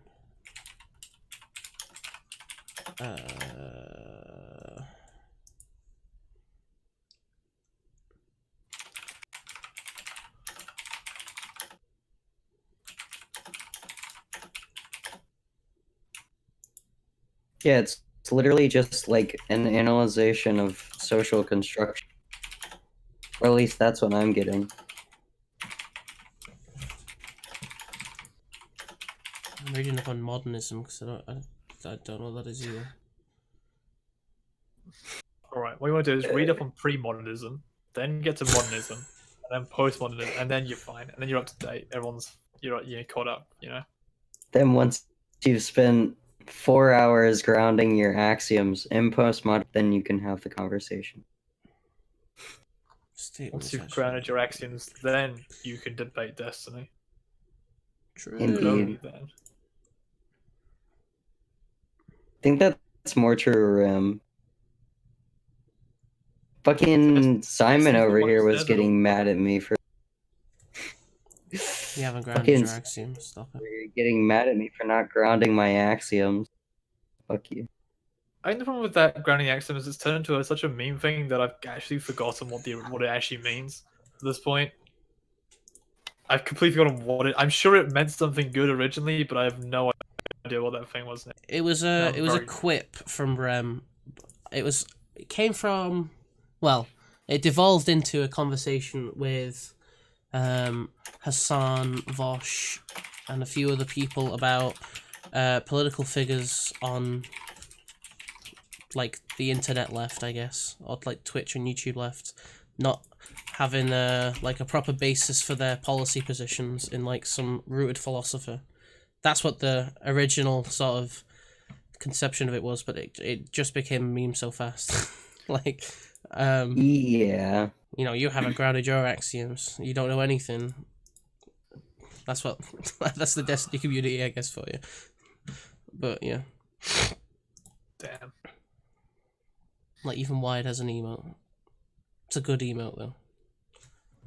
It is a good emote. I'm gonna ask him if I can steal. It's literally a tree with with axioms on it, isn't it? That you could draw your own. It's a good emote.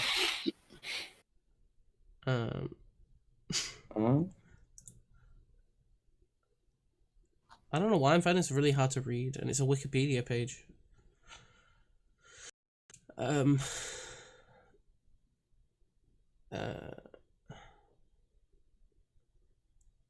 Modernism explicitly rejected the ideology of realism. So, kind of, yeah. Made use Oh, so then postmodernism would be an advancement of that. Yeah. Yeah, then I was right. Okay.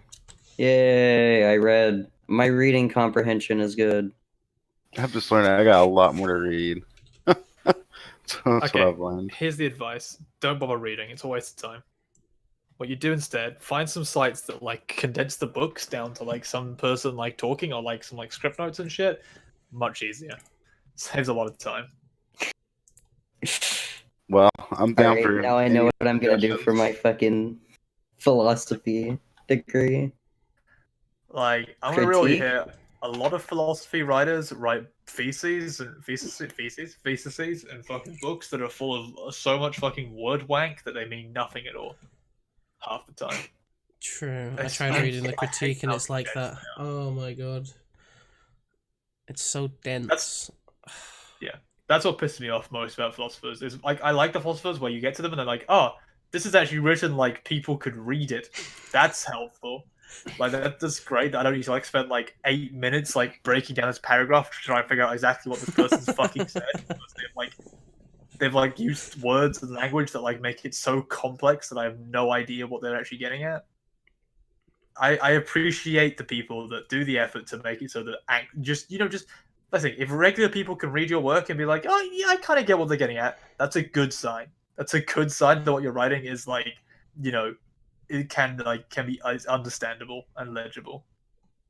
And yeah, you can make it so it's references other stuff, but like, it can't be like you reference other stuff, but like make it so like the reference to other stuff like is easily like tracked down, I guess. Well, I think that philosophy just has the problem of using stupidly big words that have dumb meanings because they need the nuance. So like people just read it and they're like, I don't know that word, and then they see another word in like the same sentence, and they're like, I don't know that word. What does the sentence mean? And then I have to look up words to fucking learn what the sentence means. And then even then, like you're still subject to like mistranslation because it's fucking philosophy. Yeah.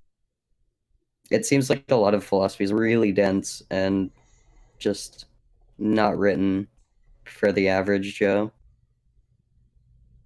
The ones I'm currently reading have been averagely fine.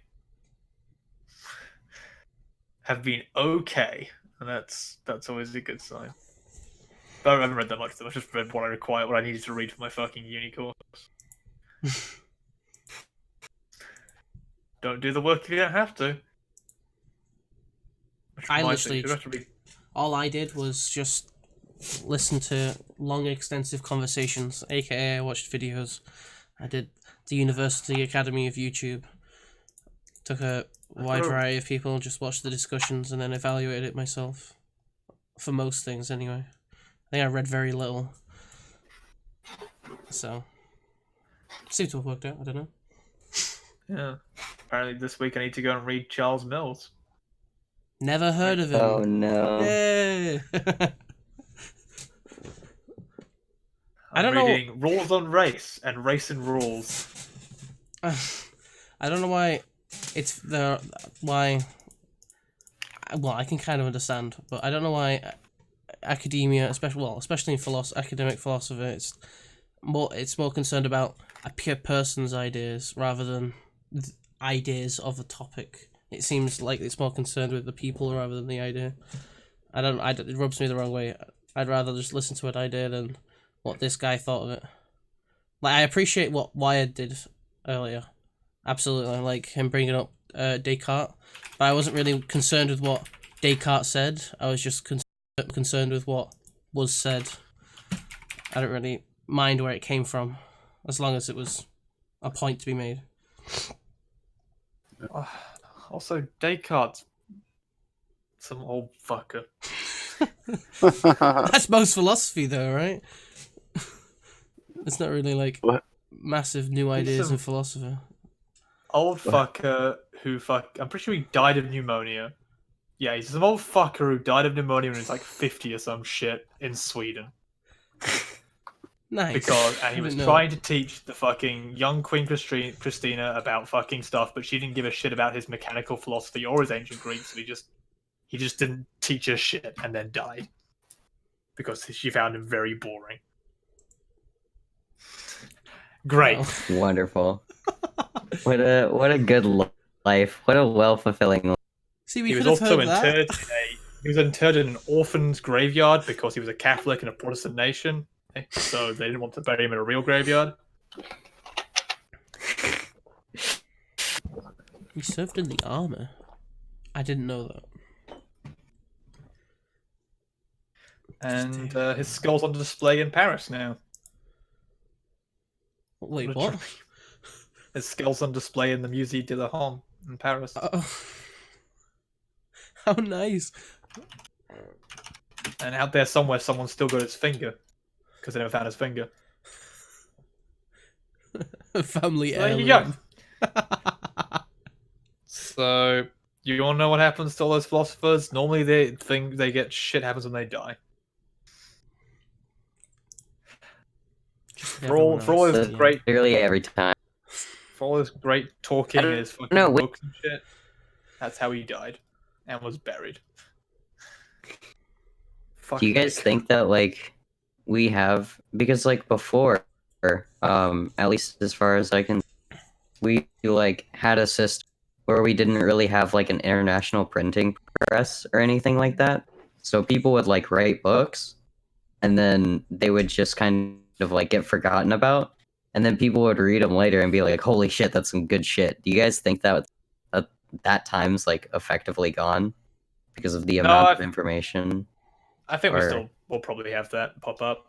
I already have a bunch of like, I mean, we already have a bunch of like fucking like internet nerds and shit who keep coming at me with like Machiavelli shit.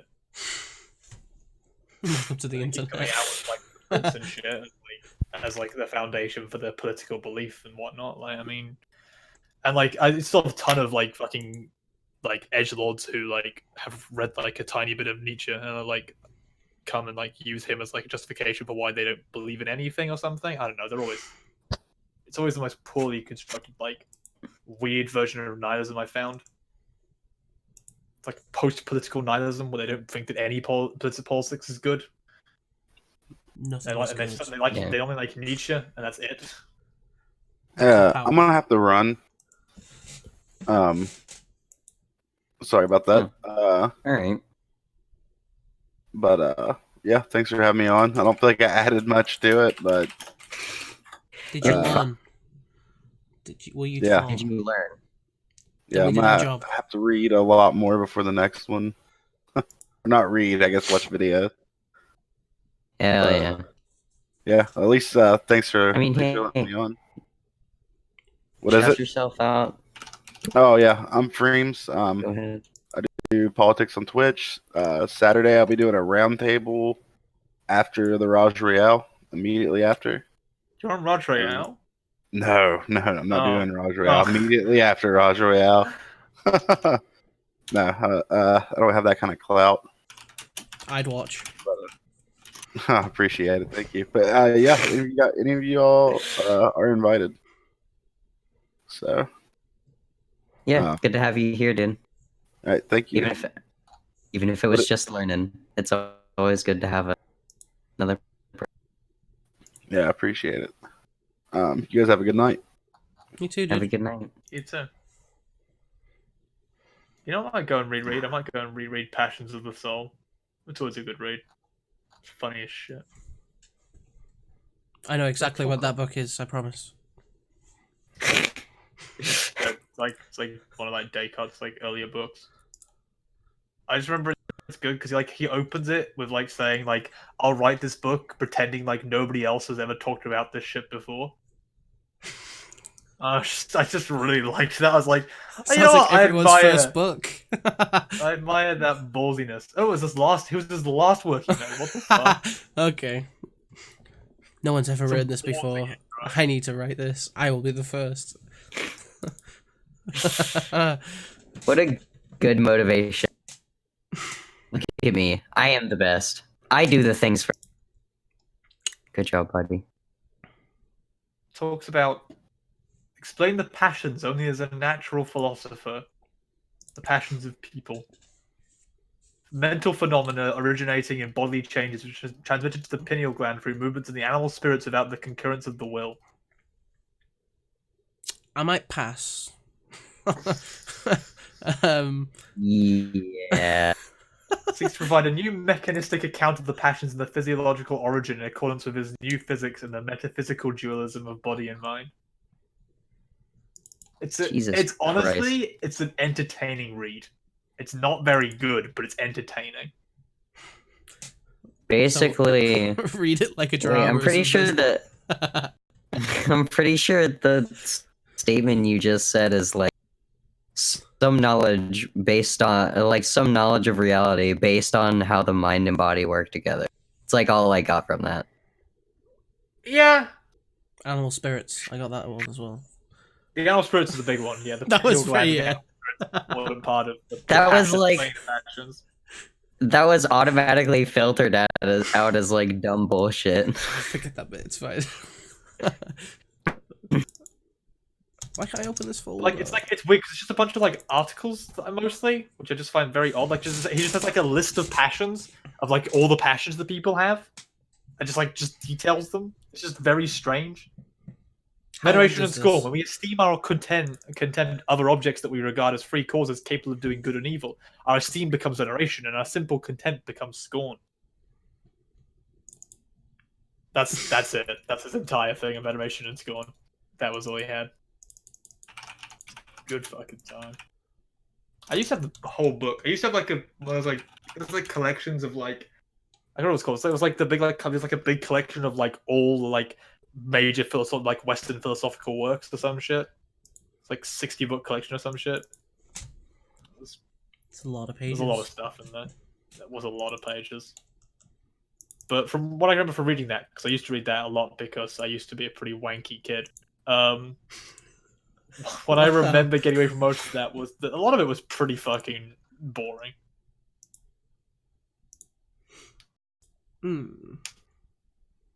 Which I'll concede may have influenced my current position on philosophy, which is that it's a great conversation, but at the end of the day, I can understand why some people decline to engage in it in favor of attempting to focus on things that they deem as practical, because you know, I can understand certain people wishing to more engage or focus on, you know, things that they can feasibly understand and control in front of them. Well, it's like politics, right? There's a lot of wishy-washy, overrated, maybe, and like debunked ideas. Like, you know, there's white nationalists that have some theory of something that the white people is the best, or well, race realist stuff like that. There's a lot of long and convoluted topics like that, but there probably is still a discussion to have, and it seems that's the way with philosophy. There's a lot of filler that there's a lot of filler in it, and then you just kind of got to dig through and find you, I guess, see where you place yourself. It's probably a lot harder for philosophy, though. I understand that. And that's probably where most people are drawn away with it. I think the filler comment kind of applies really hard to anti-realism. Because, like, I know we didn't, like, get to it as a question, but, yeah, like, is it applicable in a lot of situations? Not really. Is it fun to go over and fun to just, like, say random dumb shit that you can say with anti-realism? Yeah, it's fun. But, like, ultimately, it's a lot of like, postmodern stuff when you can just be a materialist. I'm confused on the difference now. A very short introduction of 129 pages. What was this that for? Descartes thing called again? Passions of the Soul. Fuck, I don't have that one. I have like a massive Google Drive full of, well, as much as I could get my hands on, but I have like a few Descartes things. I don't have that. So I need to go find that. Damn. My coursework for like uni like comes with like a lot of like free articles and shit, which is pretty good. I find all like free books and stuff that I can normally get. It also comes with a philosophy dictionary, which is very helpful. I need to link to more people, especially when they start. Oh, I need to find the like debate thing and link it to people, because I am so fucking sick of people misusing like debate terms and stuff. Especially like bad, like people using like bad faith actors or gish galloping or the other ones. There's like ones that, like, I see people like always using, and they always use it incorrectly, like every fucking time. It just annoys me so much. Yeah. I mean, I don't know. I try to be really careful whenever I say stuff like that. Because, I don't know, I think, what was it? In a while ago, I made an analogy, and literally, like, everyone on the panel was like, hey, that's a disanalogy. And I was like, wait, is the analogy I made bad? And then I went over it again after the stream with some other people, and they're like, no, that's a decent analogy, you're fine. Like, I don't know, I feel like you have to be really careful when you call out any kind of, like, fallacy, when you call out any kind of, like, really anything that could be an attack on the other person's character. or displayed that way. Oh yeah, that's the other one. The what was that called? The attack on personal character one. But it's Ad not like hominem. where it's like no, yeah, sorry, yeah, ad hominem. Like where like people like use ad hominem, they use it wrong. Well, where they use it in a way where it's not like where it isn't normally applicable. Like they normally just use it to mean like if you just insult somebody, that's an ad hominem for people mostly. You're dumb. Which is like no. It's like It's more, it's not. It's like it's more like your It's more argument is in-depth bad than that. because you're stupid, sort of thing, rather than like it would be stupid. like, if you didn't if you didn't provide like it's targeting their credentials or targeting who they are as a person as a way of debunking their argument without actually providing your own logical rhetoric criticism of that thing. So like if someone presented a position and you're like, oh, you're a conservative, therefore you're wrong, that would be an ad hominem. That's an ad hominem, yeah. Actually, wait. Do you Are you going think to argue that conservatives are naturally wrong? this is? That's a good argument to take. Do it. I'm not sure, like, how you're gonna feel about this one, Gutian, but like, do you think that a like, argument highlighting Ben Shapiro's transphobia in an effort to like say that he has a really biased view and probably shouldn't talk about it, do you think that would be a legitimate argument, or do you think that would be an argument ad hominem? So that would be a legitimate argument if that was the point that you were trying to make, right? If the point that you were trying to make was that if he said something that was, I'd say, unrelated to the trans issues, and then you went, oh, well, if you look into Ben Shapiro's history, he has a history of having issues around trans people, and therefore he clearly shows a bias of lying. That would be both a non sequitur and also an ad hominem trying to like link the transphobia his issues transphobia to him being generally wrong as like a person. But I think you could. Sure, yeah. I think. If the criticism you were making of him was based around the idea that he had a bias against trans people that was therefore making him was leading him to make incorrect statements, but at the end of the day, you would still need to provide how he's making incorrect arguments, right? Like that wouldn't you couldn't. I don't think you could just be like, oh, you're transphobic and that's it. Like you'd have to be providing. Yeah. I agree. Yeah. But by itself, maybe. But with like, if it's part of a greater thing, no. And you absolutely could, say all that and then say, "Hey, you're also a fucking idiot," and that would have. That's just you having fun at the end. That's nothing. Not at home. Just it's something I get into a lot because I quite often in debates I will call people fucking idiots because I get very angry about them, especially when they're being idiots. But normally I am trying to debunk them at the same time. I'm just calling them an idiot as part of it. I think there's a pretty good clip of me calling someone a fucking dumbass and then everyone complaining about it. There's a pretty good one. Those are sometimes. But I don't know, that gets into like that happened. Yeah, I see that with like people where they like use like the nature, what is it called? The nature of not humility. It's like anti-hostility, where it's like, oh, we should keep a level of like respect in the way that we engage in like conversations with people. Principle of clarity. Principle of charity or clarity? Something like that, I think maybe. But it's like I see this one's quite used that quite often where it's like, oh, like you're never going to convince anybody if you're always just calling them idiots or something. It's like, well, at the end of the day, though, like I mean, we don't actually have definitive proof that if you are nice to them either, that like that will convince them either, right? Like I mean, I'm not here to try to convince that person specifically. I'm here to attempt to convince the people who are listening in the audience or whatever. So I'm attempting to appeal to them, and I have no desire to treat that person with a level of respect, especially if there's no reciprocation, that kind of frame, right? Like it's normally used as a way of like I find it normally being used as a way to shut down people who are minority group people who are responding to people that are like questioning their identity or whatnot. For like black people who are arguing with people like why black people shouldn't be enslaved or some shit, and like they get angry and they're like, fuck this, like this is a stupid argument, like this is a questioning my innate human rights kind of thing, like that we give to all people, and then the black people are showcased to and this kind of yada yada. But it's like, oh, why are you getting angry, right? Like I mean, there's just a conversation. It's like, well, I mean, yes, but also it's a very emotional one specifically to that person because it's questioning their human rights, right? I guess that's one thing I don't know. There's a lot more to it than that, but yeah.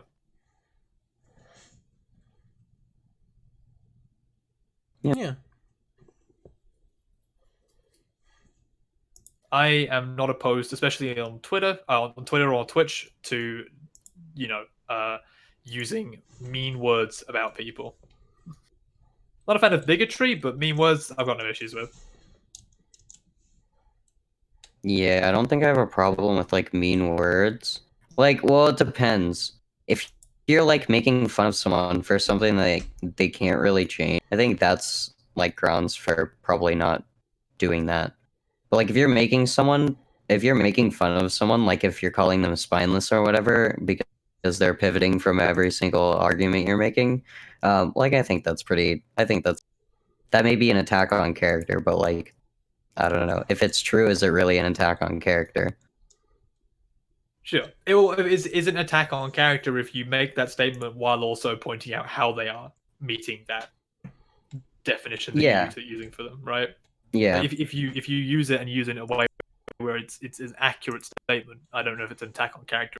So, I mean, it's still an attack on character, but it's an accurate attack. Yeah. So. Sure. I think, well, is argument ad hominem always a fallacy? Because I feel like it's classified as a fallacy, but it's not always necessarily a fallacy. Like there are some points where you could employ an argument ad hominem that will be like legitimate. Like, I don't know, to telling someone that they have a bias against something whenever they are like phobic of that thing. I don't think an argument falls apart or is made based on whether you're smart or dumb or not. The argument should stand or fall on its own merits, right? That's why ad hominem would be a fallacy.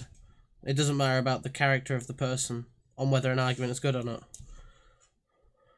Sure. So if you make a good enough argument that like is actually debunking that person, and then you just happen to slip into that argument occasional things saying how they're a fucking moron or an idiot or they should fuck themselves, that doesn't diminish the argument that you've made. But some people do take that. Some people do have that kind of thing of like if you include mean words or something, then your argument is inherently becomes less of a good argument, which I think is ridiculous. I think is personally that's a ridiculous way of looking at things. That's taking a very emotional and subjective position around that. It's a cop out almost, yeah. Yeah. Is that a new fallacy? The cop out fallacy? Well, the cop out fallacy. I mean, there is a fallacy, which is I think probably what that is. It's like if incorrectly saying that's a fallacy is a fallacy. The fallacy. I want to see those like debates, the Twitch debates, where everyone just breaks down and just shouting, "That's a fallacy" or "That's a something fallacy" at each other for like half an hour. No more conversation happens, just people shouting, "That's a fallacy." No, that's a fallacy. At one another. That'd be a good debate. I think I'd like pull my hair out. Raj Rael is fun. I don't want it to like devolve into like everyone shouting fallacy all the time. I'm alright with shouting matches. Yeah. I mean, Raj Rael's a mess. I don't know. I'm still thinking like the possibility of ever being on there. I'm trying to like what my strategy for that would be. I'm thinking you go aggressive. You go drama, you go very like heavy in. Yeah. I think that's how everyone wins. Yeah. Yep. So exactly. Very interesting. I mean, since I got the invite for Mind Ciphers, I've thought about that because like if we have like LCTR fan on, I'm just gonna rip on him. Wait, and like Mind Ciphers? Mind Ciphers? The Mind Waves and Leon Cipher stream. Tomorrow. Like which stream thing. Wait, tomorrow? Yes, tomorrow. Oh, I'm on there as well. I'll be on there. Oh, really? Nice. Let a person drop out, so I'm jumping in. Hell yeah. So I know who's on there, and like I'm already saying, like, I'm fucking ready for Harkton. I'm ready to fucking go on Harkton so hard. Oh no. Wait, we're gonna be on opposite sides, my dude. Are you gonna defend Harkton? It depends on what you attack him over. Did you watch that Surfs debate with Harkton? He like had nothing. He was just sitting there the whole time, basically like occasionally quipping, and then every time he quipped Destiny, he would just say, "Shut the fuck up! You don't know what you're talking about." Because he would add less to the argument. Actually, yeah, I Was don't this, think like, the Harkin's latest actually Spy good at arguing. He isn't. He's atrociously bad at arguing. Like he can't. He's so bad at arguing that Destiny, the moderator in that debate, had to take over his arguments for him to do it because Harkin was doing so poorly. That's how bad he is. Like I would not be taking Harkin's side because you're gonna basically just be carrying that fucking like team. Yeah, I know. I would have to steelman the fuck out of it. But like that's like But my hey, attacks on Harkin are predominantly going to be around his weak positions on like landlord stuff mostly. I think that he's just personally He'll biased enjoy towards that. being a I think he'll landlord, enjoy that a but lot. Yeah. Well, yeah, his he'll enjoy positions on the landlord. Yeah, well, he always loves that. But like his positions seem to be very, very heavily biased. Yeah, like he doesn't recognize the issues that can come with like landlords, or like with like the lack of regulation around landlords and that kind of thing. Which I just want to see him like respond to that kind of thing. Also, we have the terror. I know there's another person looking at getting on, which I've been on a debate before, but last time I was on with him, he got really upset because I told him to shut the fuck up. Ad hom. Which was okay. So this was an ad hoc. It was Killer Steven. Ooh. And we were talking Oof. about the Straight Pride Parade. And he was saying a bunch of stuff of like, oh, well, maybe this is what it's about. Maybe this is about. And I said, have you actually watched or read anything about the Straight Pride Parade? And he was like, well, no, I haven't done any research. I was like, okay, well, if you've done no research and you have no idea what was actually going on about The fuck then up. shut the fuck up. Oh, I did. no. And he got so salty and so upset. And he got mega triggered. Oh yeah. That was an interesting fucking big brain podcast, I'm not gonna lie. It was also good because we got fucking Sheepdog TV to like leave. He got so upset he left. Wait, he left? Yeah, he left. That's good. Sheepdog ditched like we got to like the gun control. We talked about gun control, and we talked about like that kind of thing. And he made the position that one of the best things about like way of controlling guns and way of making guns safe in society would be for the government to enforce 2 years national service on every American citizen. To which almost immediately, me and Mike started jumping in like, hold on, you call yourself like a libertarian, but you want the government to go in and enforce military service on every citizen. That's what you would advise for there as a way of fixing the problem. Like, so you want absolute government control over like lives. And he just immediately left. He just like left as soon as we like, said on that. Bye-bye. Oh no. Oh no. Oh dear. But like I couldn't imagine a fucking libertarian being pro government control to that degree. That seems insane to me. That like a libertarian could be pro like the government being able to like enforce all citizens into the military. Like that seems like almost antithetical to like a libertarian standpoint, where like you're anti big government, right? I was so curious to see how he would come out, how he'd like dig himself out of that hole. But he just left and never did. He left and had a cry in the chat about the fact that we kept like going after him every time he said something.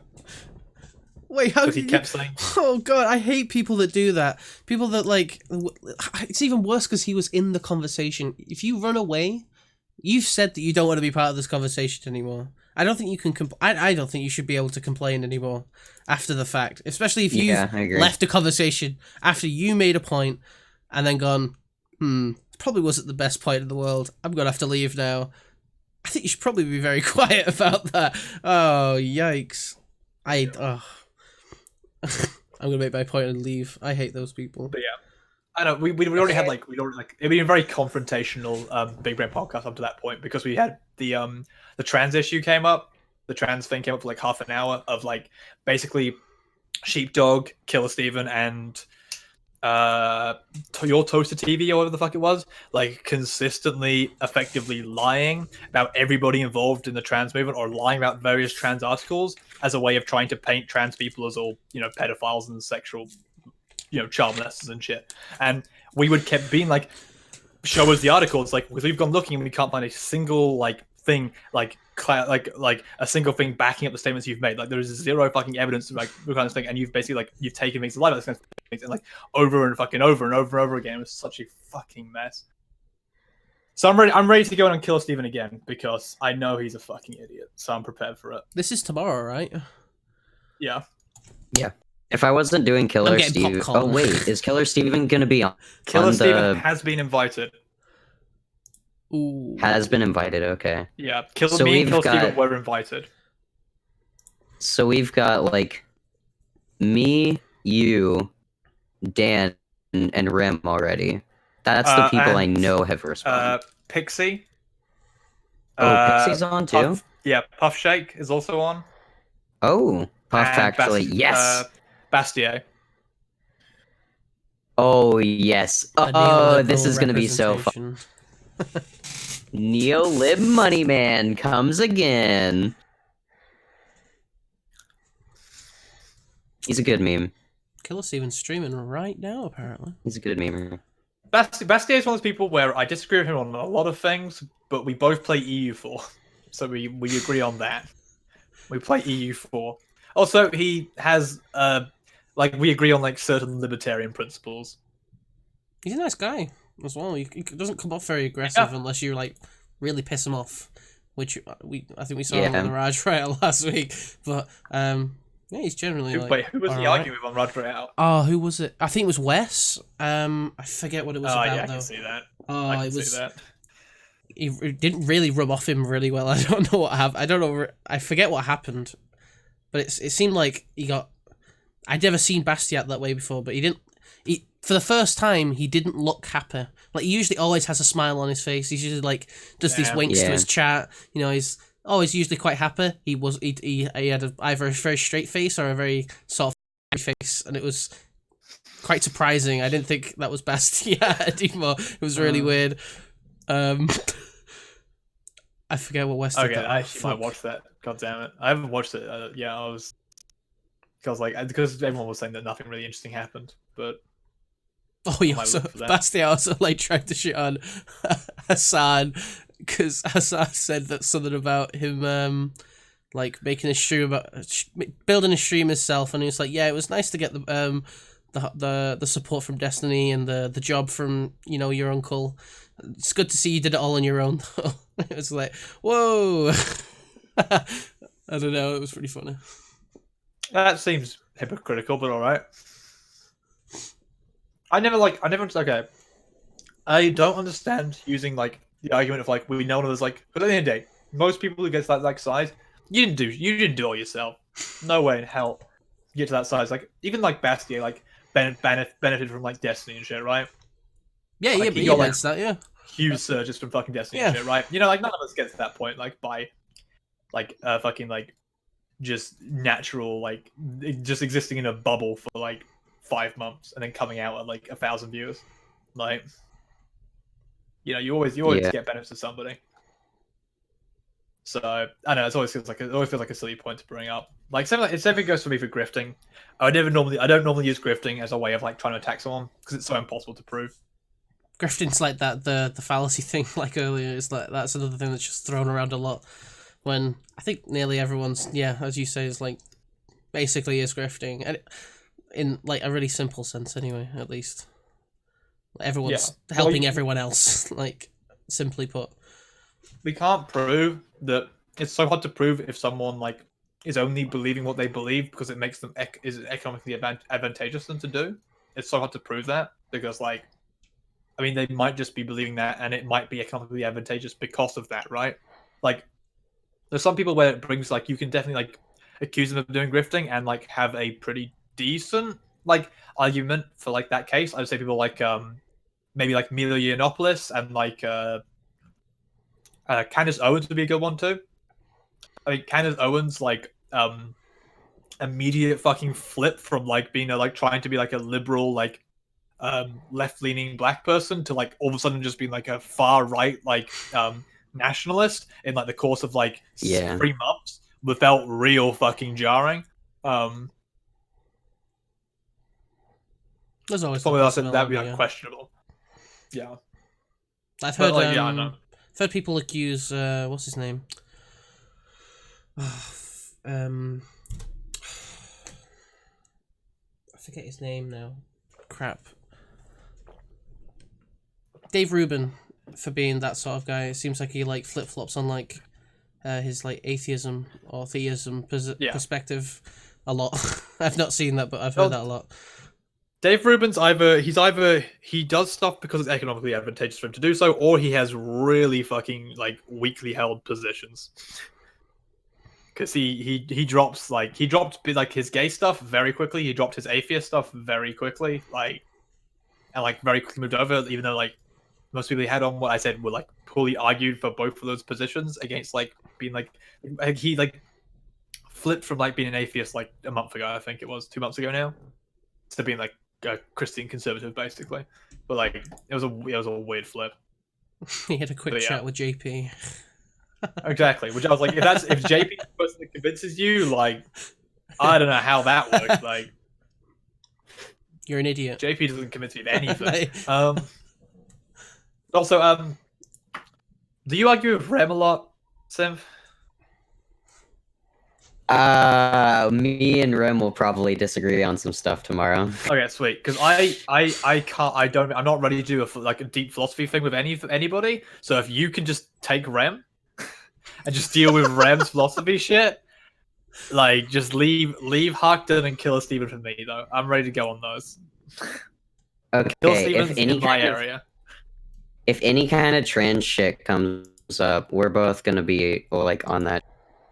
Both of us are going to be fighting. We're obliged to, as much as shitty as that might be. I mean, well, I don't know. Here's the thing. Here's one of my fucking hot take theories. All right, I just go in there and I'm like, gender norms are good. Like, to say that as a fucking trans person and support that position because I could. I know the arguments for it. I will have to counter argue, sure and then we're gonna just watch two people and then everyone else gets to like sit back and watch. I mean, the gender norms, a good argument I see would be from the same like position as like as why we should be against immigration and stuff. I guess the standard conservative position of like of societal control and societal maintaining a simplistic societal structure in a way that allows like large governmental control over the people, and like it leaves it in such a way that like it doesn't cause like it's rigid enough that people don't have much flexibility, which gives them a generally much more secure, if less well developed life. I think is what I see for immigration normally, anti-immigration, unless you have a different gender norm, one that I haven't heard before. Sure, yeah. I think, well, mine is a little bit different. By a little bit, it's a lot. It basically just stems from the idea that trans people can. It's sort of like this, and I'll send it to you if I can find it. This article that I read that my philosophy teacher wrote when he was doing his doctorate. It was basically it was a race thing, but it's sort of applicable here. Where like you can gain power from the words that you're using, right? That like there's a specific power that you can gain from being able to like tautologically tell someone that you are a woman or you are a man, like as a trans man or a trans woman. Okay, sure. Like there's some amount of power and like positive well-being that comes out of that. Sure. Okay. So this comes back into my field of expertise actually, which is some social lexicons and whatnot. Oh boy. So I do a fair amount of lexicon research as part of my sociology degree. I think people dismiss lexicons as a real important part of like social construction, but it's like one of the most important parts. Honestly, it's like how we apply words and how we view words and how they work with one another, kind of thing. It's like a big deal. So that's like why I only like do a lot of research into that kind of thing. I guess the generals there would be off the fact that we have long-standing traditional association with those words, and therefore the capability for people to associate with those words to a degree is both beneficial to those people who are adjusted to those words having that power, and therefore it gives both the person who is utilizing that word a much stronger connection to it and a much more rigid sense of self, and also gives other people a much more clearly defined understanding of how that person identifies as or presents themselves as.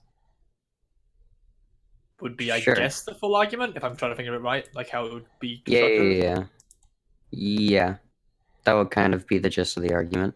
Sure. Which, I mean, seems like that should be the one that you would be the most like that would be the stupidest one for you to make. You use they them.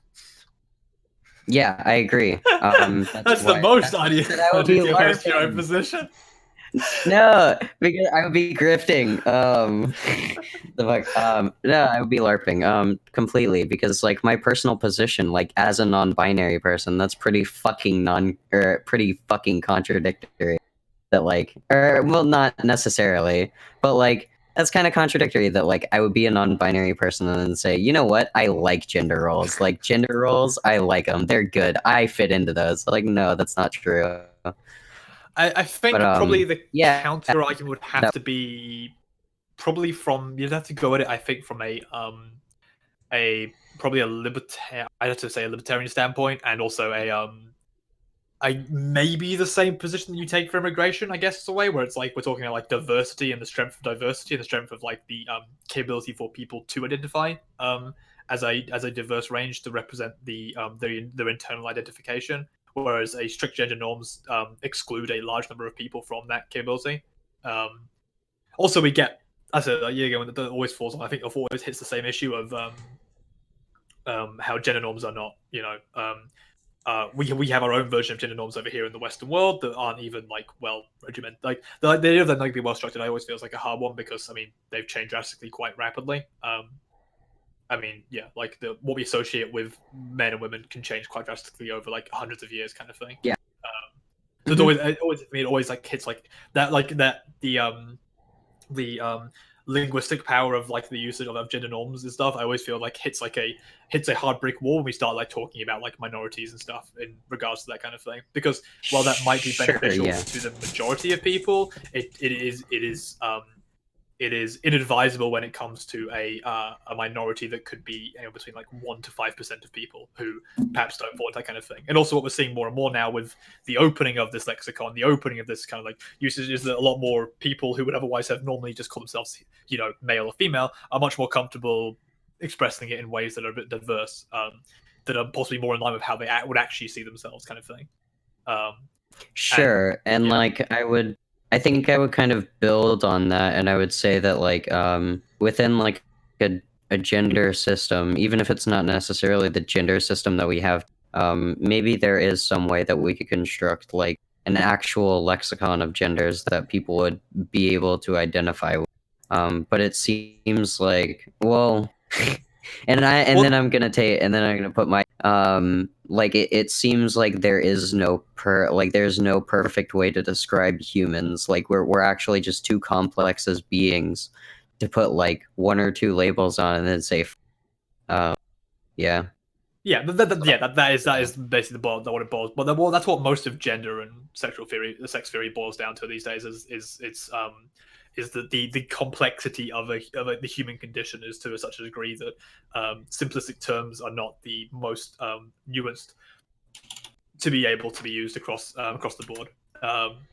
I mean, like I said, but like I said, the problem is this conversation, while it would be great, we're not going to really get a good chance to do it because there are going to be people like Killer Steven and Harkton in there who are real fucking basic bitch level shit on that kind of thing. So, Yeah.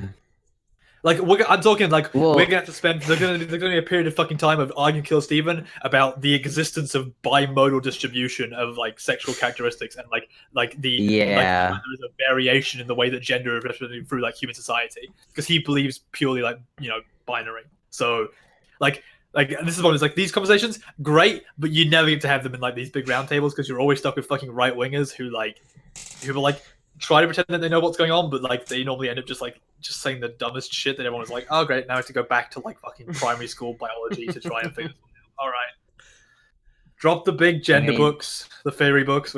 Everyone get back. Yeah, that's what I'm used to. I'm used to more of that in these debates than anything else. Is going in there with clear and obvious targets who are very easy targets for me to go after because those are who I'm going to be stuck most of the time fighting with anyway. I'm hoping Kill Steven's on there. Killer Steven on, we might be going for the same target. I'm assuming probably. I'm trying to think because if the Kill Steven doesn't end up going, I have no idea who else I'm going to argue with. Like, I guess probably Bastiat over like probably the neo-lib versus socialist argument. I guess again, but like, which is only just capitalism versus socialism. Which I know Pixie is Sockdem. I have no idea what Puffshake is. I know Puffshake is just a gender theorist, but I have no idea. Sockdem. He's a Sockdem, yeah. Oh yeah. Which is generally when I'm arguing against neolibs, you can normally, as a socialist, you can normally guarantee the Sockdems will be on your side. Because they normally hate the neolibs enough to go against that. So I'm pretty safe there. It depends. I'm probably not going to go full mask off. You know, gotta. As like the only ANCOM on there, I gotta keep a little bit of mask on for that. To be honest, like, I just want Rem to say some dumb shit. That's what I want. I just want to shout "ground your axioms" and run away. That's all I'm hoping for in a Rem conversation. I don't know. Rem, I've seen very little. Honestly, I've seen very so little of Rem. I like know of them, and I know of like I know like some memes from them, and that's it. I don't know any of the like actual like long-term arguments kind of thing. That's so like I don't know what to prepare for with them kind of thing. Simon gave you one of Ren's arguments. That's one of Ren's. The realist argument is one of Rem's arguments from like years ago, or a year ago now. No, it's about a month. It was the argument he used against Ask Yourself. That was like 6 months ago. Yeah, it was the great Ask Yourself debate. But yeah, I mean, it's not like he's not smart. Rem's pretty fucking smart. It's just that sometimes it seems some of the claims he makes are kind of weird. He makes things very convoluted very quickly. So he sort of makes things complicated. He does. He makes it very complicated very quick to make it seem like, well, you need to go back to your drawing board and start again. It obviously means that you don't know anything, right? Like that's what kind of comes across, and I can see when everyone else thinks that. It seems like there was a conversation with him and Destiny, I think, like yesterday, that they were like comparing their chats, and he was saying something, and Destiny was saying then, do you think my chat even understands what you're saying right now? As you, because he referred to it being something like easily digestible. He's like, I think my chat did. Right, but that's your that's your chat of like 50 people, that's not but the average layman. That's not like, the average person. Yeah, the people, the literal like 50 people who go on to fucking Wikipedia and look at like philosophy shit and like read philosophy shit. Yeah, like of course you're gonna appeal to those people. Sure, I think that in a roundtable or debate format like that, I think immediately getting very quickly to like that complicated thing is possibly one of the worst ways of engaging, because I think you should go through a clear walking thing. It's like you should be able to walk through those points in a way that everybody is able to keep up or is able to understand what you're kind of getting to, because that way it makes it more convincing, right? It's the most convincing possible thing. Yeah. Which is like is the whole point of philosophy. I've always thought the whole point of making arguments was to make the most convincing possible argument. Where if it's just complicated enough that only you and the people that kind of vaguely know what you're getting at know what you mean, then basically it's an elitist argument, if anything, where it's designed nobody knows what the fuck. Which Rem comes off quite like that a lot. It seems like a lot of gatekeeping from Rem with things like that, but then says things like, "Well, I'm not being gatekeeping. Anyone can do philosophy as long as they have like a library card," and it's like, how do you know when people are just going to walk into a library and know exactly what to look for exactly what they want to learn about? It's a bit, I don't know. But I mean, yeah, the issue with that is like when you get into the same thing with like the like I said, like the dense philosophy books again, where it's like you'll get to like a point where you can make like a point where it's like, oh well, this point for this you jump to this point here, you need to go back, you need to read this chapter from this book. But to understand that chapter from that book, you need to go back and read this book from like 100 years before that. But to understand that book, you need to go through. There's like 4 different books you need to really get through to really understand like what exactly the foundations of that is. At that point, you're like, well, I'm 6 books in at this point. I'm gonna have to come back in like a month's time to be able to like actually understand what you're saying here. Is there any way you could possibly just give it to me in like a paragraph, just like what you're trying to say here? Like that's what I'm like. If you just like ask Rem, like, can you just tell me in a paragraph what you're trying to say, please? Like, why is that such a bad thing? I hate when people can't do that, right? Just like if someone asks you, hey, can you just say in a paragraph? You should be able to do that, right? Or you should be able to give them like something that like you just gave me an emote. Fucking feels philosophy, man. It's Socrates, but feels bad, man. Oh no. I've Oh, just God. tuned into Bastiat's stream, and he is actually building Lego. Yeah, actually, he's been building Lego for a while now. I think he bought like a bunch of I Star didn't know Wars that. or some shit. He's building like a trade set. I thought he was. Oh yeah, he's just posted debate with fucking Destiny and shit. He was before. Oh, yeah, sorry. I think he is still, yeah, but I'm not listening. I'm just watching Puff Shakers in his chat. Oh, But yeah, like I don't know, like yeah, I think for like preparation with like the Rem, I think because the biggest issue with a lot of Rem is like he has this philosophical stuff that he talks about, but then he like tries to take that across to like areas of like other areas as well, like where like he moves out of, like that kind of fields into like political science areas or like sociology areas, and he like takes the same ideas across though, which can always turn into like a problem. I think a notable issue I saw from recently, and it was like the whole thing like such a clusterfuck, was his debate with Claudia Brown. the pedophile Which thing. is it was just a bad debate. Yeah, it was a pedophile thing. It was a bad debate because like he was going in there from trying to do like the university academic debate kind of thing. Whereas she was coming from a position of like someone who had been like molested as a child kind of thing. So like she had like a much more emotional connection to that kind of thing. I'm like, this is a bad debate. This is a bad debate. It's really not a good foundation. I've had like the really dumb like libertarian age of consent argument with people who have with people who have like gone through that kind of stuff. That's just a bad argument to do. That's just like you're just asking to fucking like you're gonna make the other person feel bad if like ultimately I don't know you make a bit of sense, but like ultimately you're kind of arguing against like really strong feelings and like trauma and like it's a really bad. It's just a bad position to put yourself in. Yeah, it's like how like I wouldn't like I know a couple of trans people who I would absolutely never tell them to do a trans debate because they have way too many like traumatic events around that kind of thing, and them being trans. That I was like, do not get into debate with like some of the right wingers and stuff because like the way they'll bring stuff up, it's going to absolutely fucking like trigger those emotional kind of things, right? Like it's hard. It's kind of hard because they might have a lot to add, but like they can't really engage in that because it's going to get very emotional very quickly for them. But like I think like that debate, like the pedophile debate, I always find is such like it's not a great one to do like with that emotional kind of backing to it. Like it really needs to be devolved from that to have like a conversation around that. But like I don't know. I think like it's kind of falls. I think the whole thing fell for me into categorization of like we can see that something is an issue that needs to be addressed without encouraging it. Basically, was what it boiled down to for me. Would be that we should encourage pedophiles to seek help, to seek therapy, to seek ways of dealing with that situation, but we shouldn't encourage that like behavior or attitude kind of thing. Yeah. Which is just like the most easy way to possibly deal with that kind of thing. But yeah. Which is a hard argument to make, I guess, if you have those emotional things behind it, or logical, like emotional things interfering with your logical construction there. But yeah, I don't know, it just seemed like and then it just like devolved into like them attacking each other on Twitter and shit. And I'm just like, nope, that's a bad sign. Should never get to that point. That's always a shit show. Yeah. All right. This kind of like diverted philosophy a little bit, but we're just talking debate tactics for tomorrow.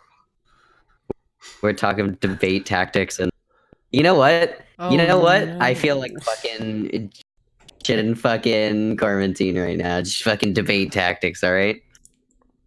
Planning the ambush. Rem has just published a lecture on pedophilia.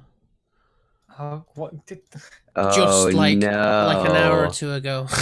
like an hour ago. Oh no! It's 38 minutes long. A lecture on pedophile against stigma and for treatment. He's also done a hit piece video on Irrelevant at the same time.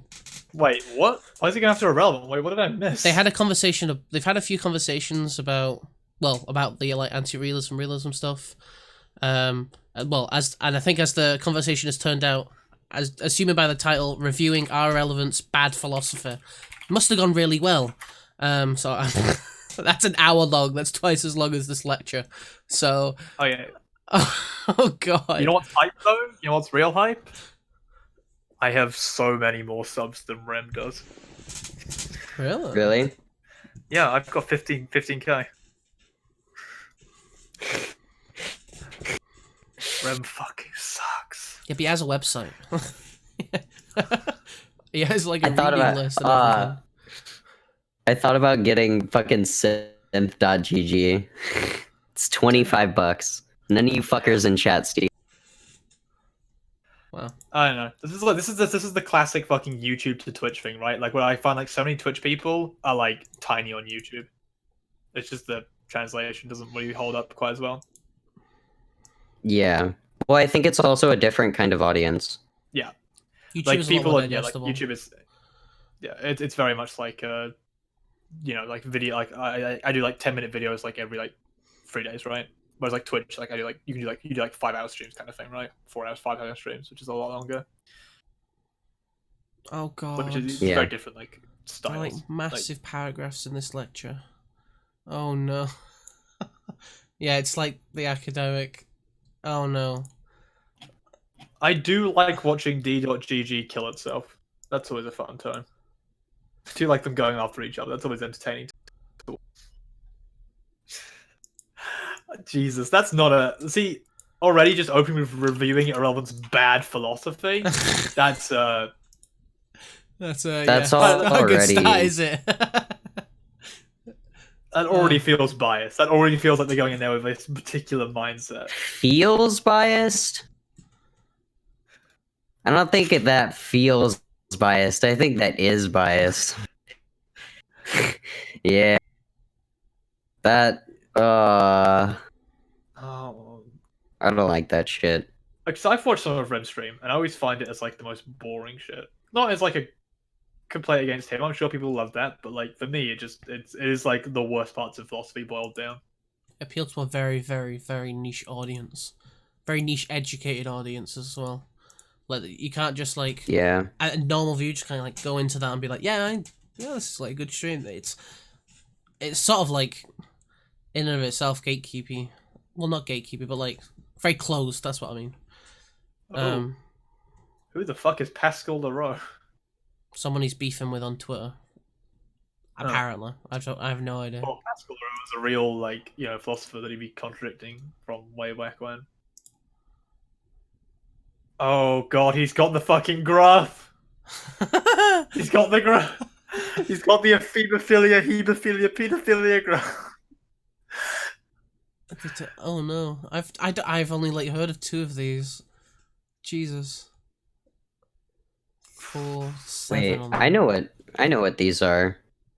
Pedophilia is like what, 1 to 7, and then ephebophilia is like, Pedophilia, yeah. pedophilia is like 1 to 11, and then ephebophilia is, or no, hebophilia is like 12 to 15 or 16, and then ephebophilia, or I don't know. Fuck me.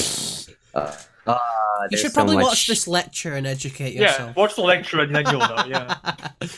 Yeah, then I'll If know. you haven't fallen asleep by the end of it. Jeez. Yeah. Wow, there's a lot of... The American Psychological Association. Pedophilia and sexual offending against children. Jesus Christ. Wow. There's like big blocks of paragraphs. Pascal's conclusion. Oh, confusion, sorry. Let's do some math. Oh no! What is the adult male population of America? 151.8 million. What percentage of these are pedophiles? Bear in mind, it starts with the title of that, and it's shown at like 18 minutes, and it's taken him like 2 minutes to go through a slide of like 12 to 13 words. Because he's explaining it. I don't know. It seems very elaborative. I don't know. Remember the bath boy, everyone. From the bath boy. I like how the problem with this lecture is that when we get to like him doing like the whoa the slippery rim, how do you get that percentage of people who are like men who are pedophiles? That's not what I'm asking. I'm asking, where is this going? Where's this going? Why does knowing this? Okay, I see where he's going with it now. He's trying to point out that the number of offending pedophiles is low-ish, so therefore it's not, I guess, not That a bad. problem. I don't know. Yeah. Okay. I love the bit where it just says, let's do some math, puts a smiley face below it. Where did you get that percentage? Okay, you know what? Say what you want about fucking Rem, but he has the philosophy background. That's important. He's got the bookcases full of books, the tables covered in like papers and shit. I ain't gonna go close to that. Okay, I'll concede. I'll He's a concede real defeat. student. I'll concede defeat. I have got the nothing like that. anti-realist background, okay? Just a black. Look at my void. fucking background. What, literally nothing? That's true. Oh, I have the commie no. background. Yeah, literally nothing. Call the commie shit. Capitalist. Oh, okay. I understand. Pyramid of capitalism. I'm gonna It's a get, good- well, I'm good gonna get a friend. non-binary eventually.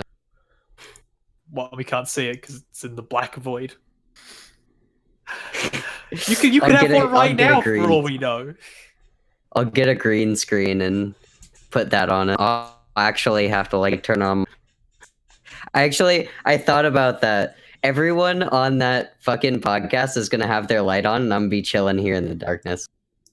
This is why I have colourful lights that change colour over time. Makes my shot interesting, okay? I go white, and then it goes red, and then a bit of pink, blue. See, it's interesting. Not darkness. Is that a hue lighting? Massive LED strips on the wall. Nice. Does about the same thing, actually. Fills the rest of the room. Because I've got I would have that effect because of my lamp using a hue light bulb from Philips, but I don't ever get to stream during my nighttime because all these American streams happen at like 3 p.m. my time. So I just am stuck with daylight. So, which is just great. Just So I amazing. have darkness outside. It's like this started at 3 a.m. my time, so yeah. Yeah. Well, I think. Dedicated. Wait, the only people we have left are in really fucked time zones for it. Or, wait, yours is in the morning in New Zealand, right? Or where you are? What right now? Yeah. That's Isn't it? Or no, 7 it's p.m. midday. 7 p.m. Oh wait, what? We're about EST. We're about 20 hours ahead.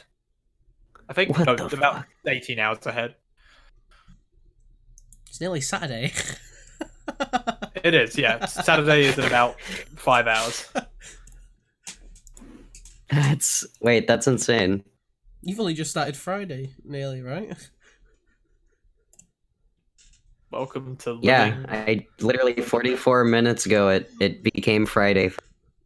Yeah, I'm getting to the end of it Friday. That's welcome to living in a very different time zone. Everywhere is wrong. Everywhere is wrong. That's a good take. Everywhere is wrong. I'm just looking at this thing. I'm just curious. Like me and Puff Shake agree on most things. I'm assuming, so I think I should be okay there. Yeah.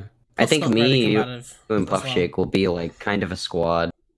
Pixie as well. Pixie's normally socialist, Yeah. left leaning, always. Mindwaves and Leon are normally left leaning as well. They're both like left leaning hosts.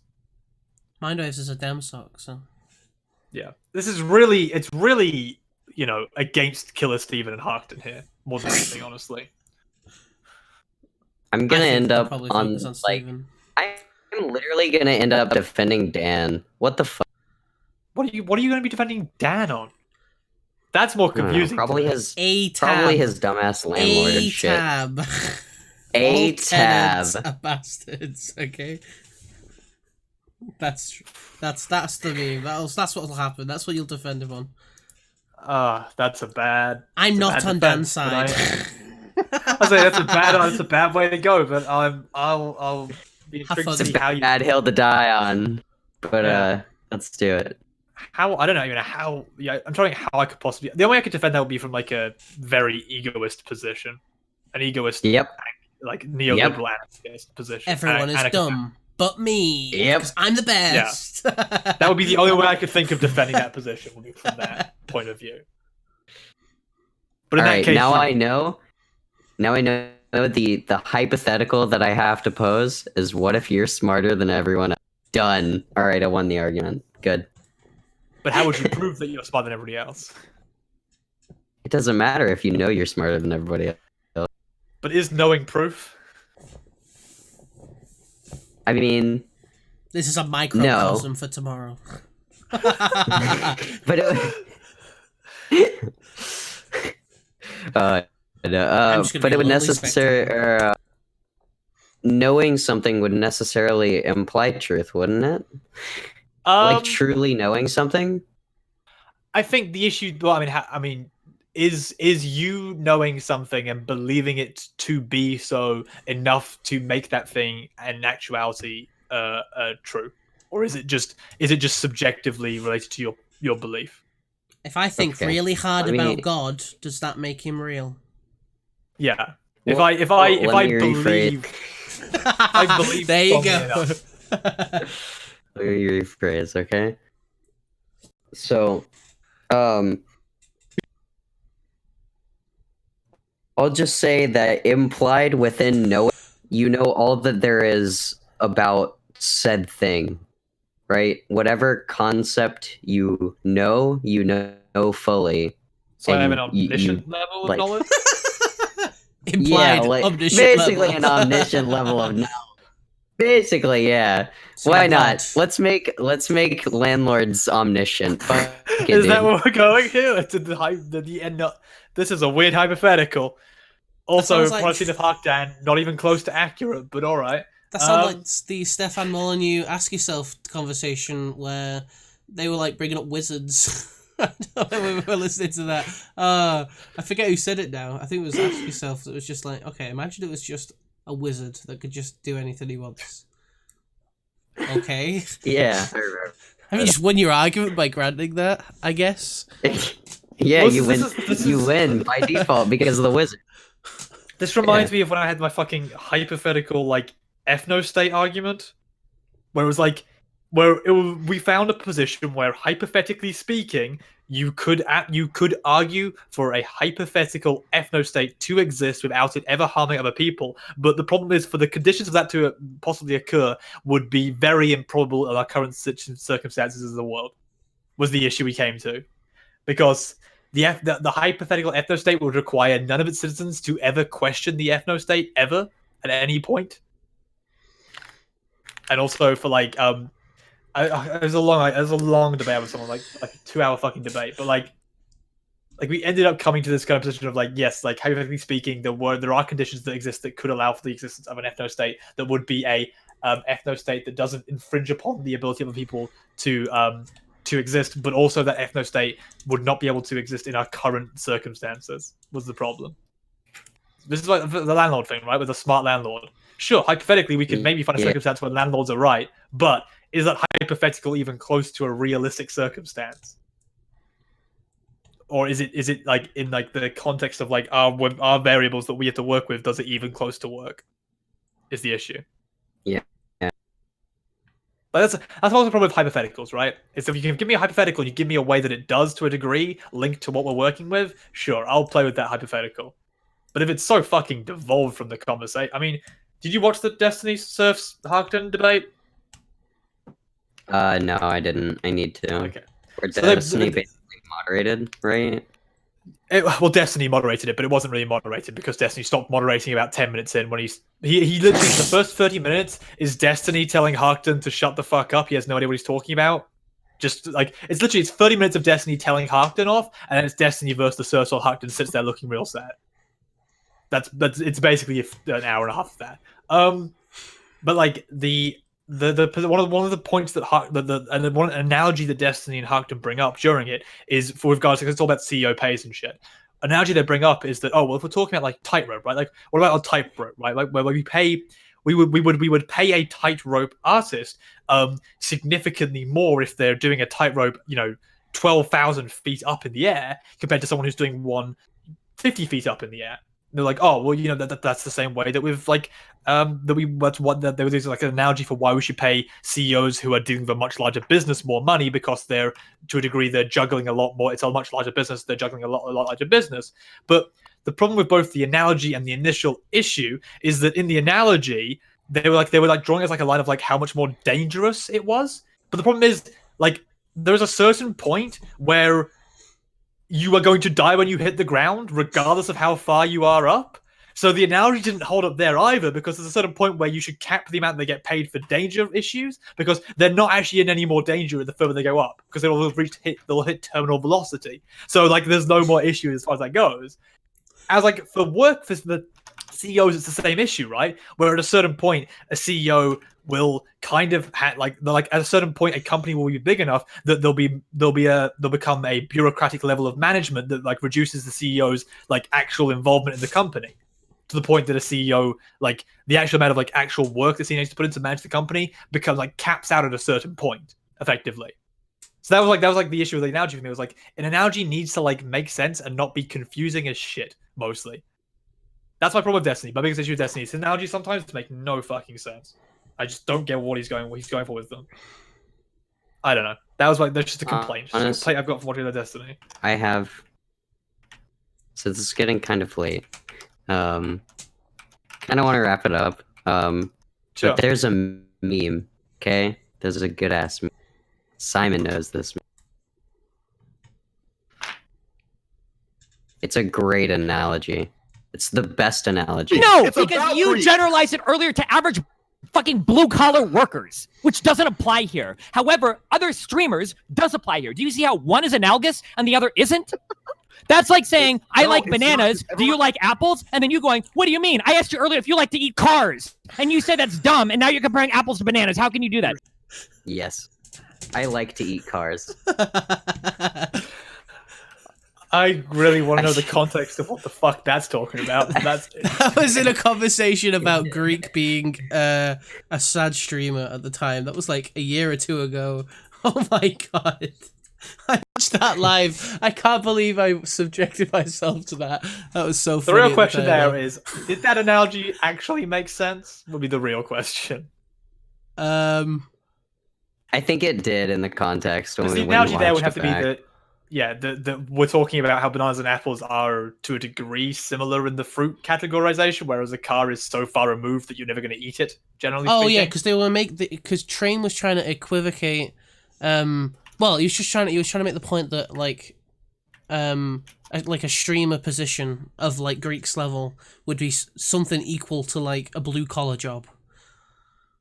That's where the analogy came in.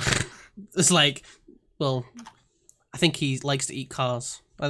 Yeah. Okay, I see. Yeah, the analogy I think that one now. works. It's a weird choice, but I can see how it works to a degree. Does Destiny have a book of analogies he uses? I really want to find that book. Like, it's like He Destiny's thinks like of them little on the book of, spot. like, I don't get how he does it, but he does.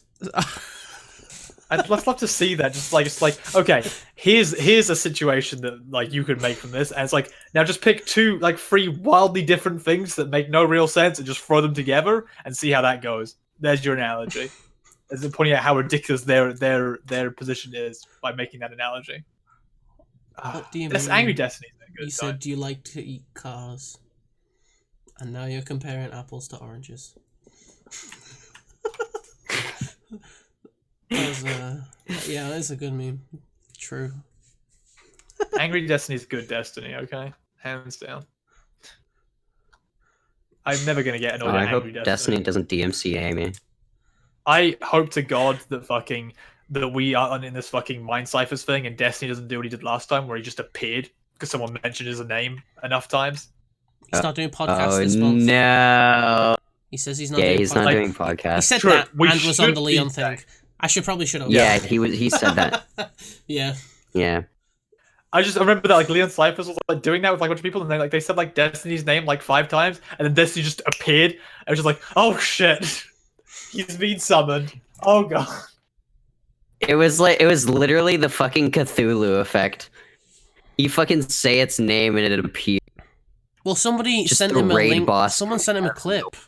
Someone sent him a clip of Mark talking about him, and then someone put it in the DGG chat, and he's obviously watched it, and he's like, I can't believe how it seems like the left on Twitch keep on like saying I do things, and they don't actually come and talk to me about it. So that's why he went on.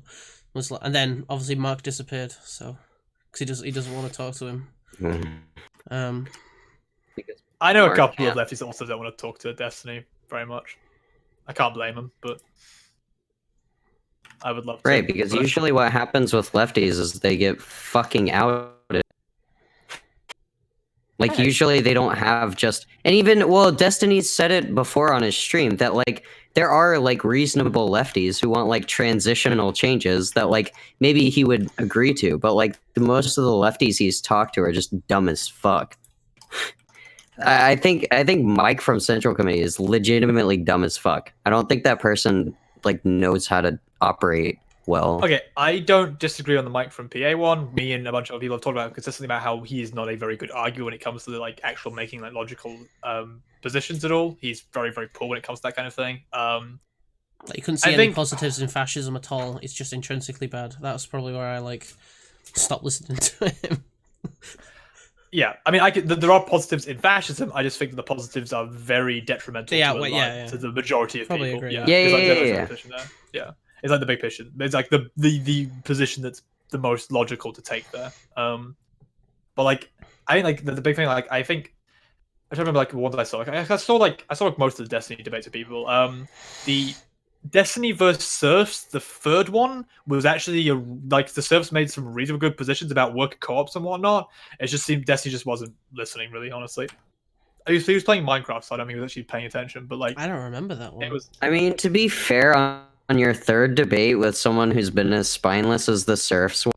Hey, okay, let's back up. I mean, whoa, okay. What's the justification for the possessed being called spineless? I guess would be the question there.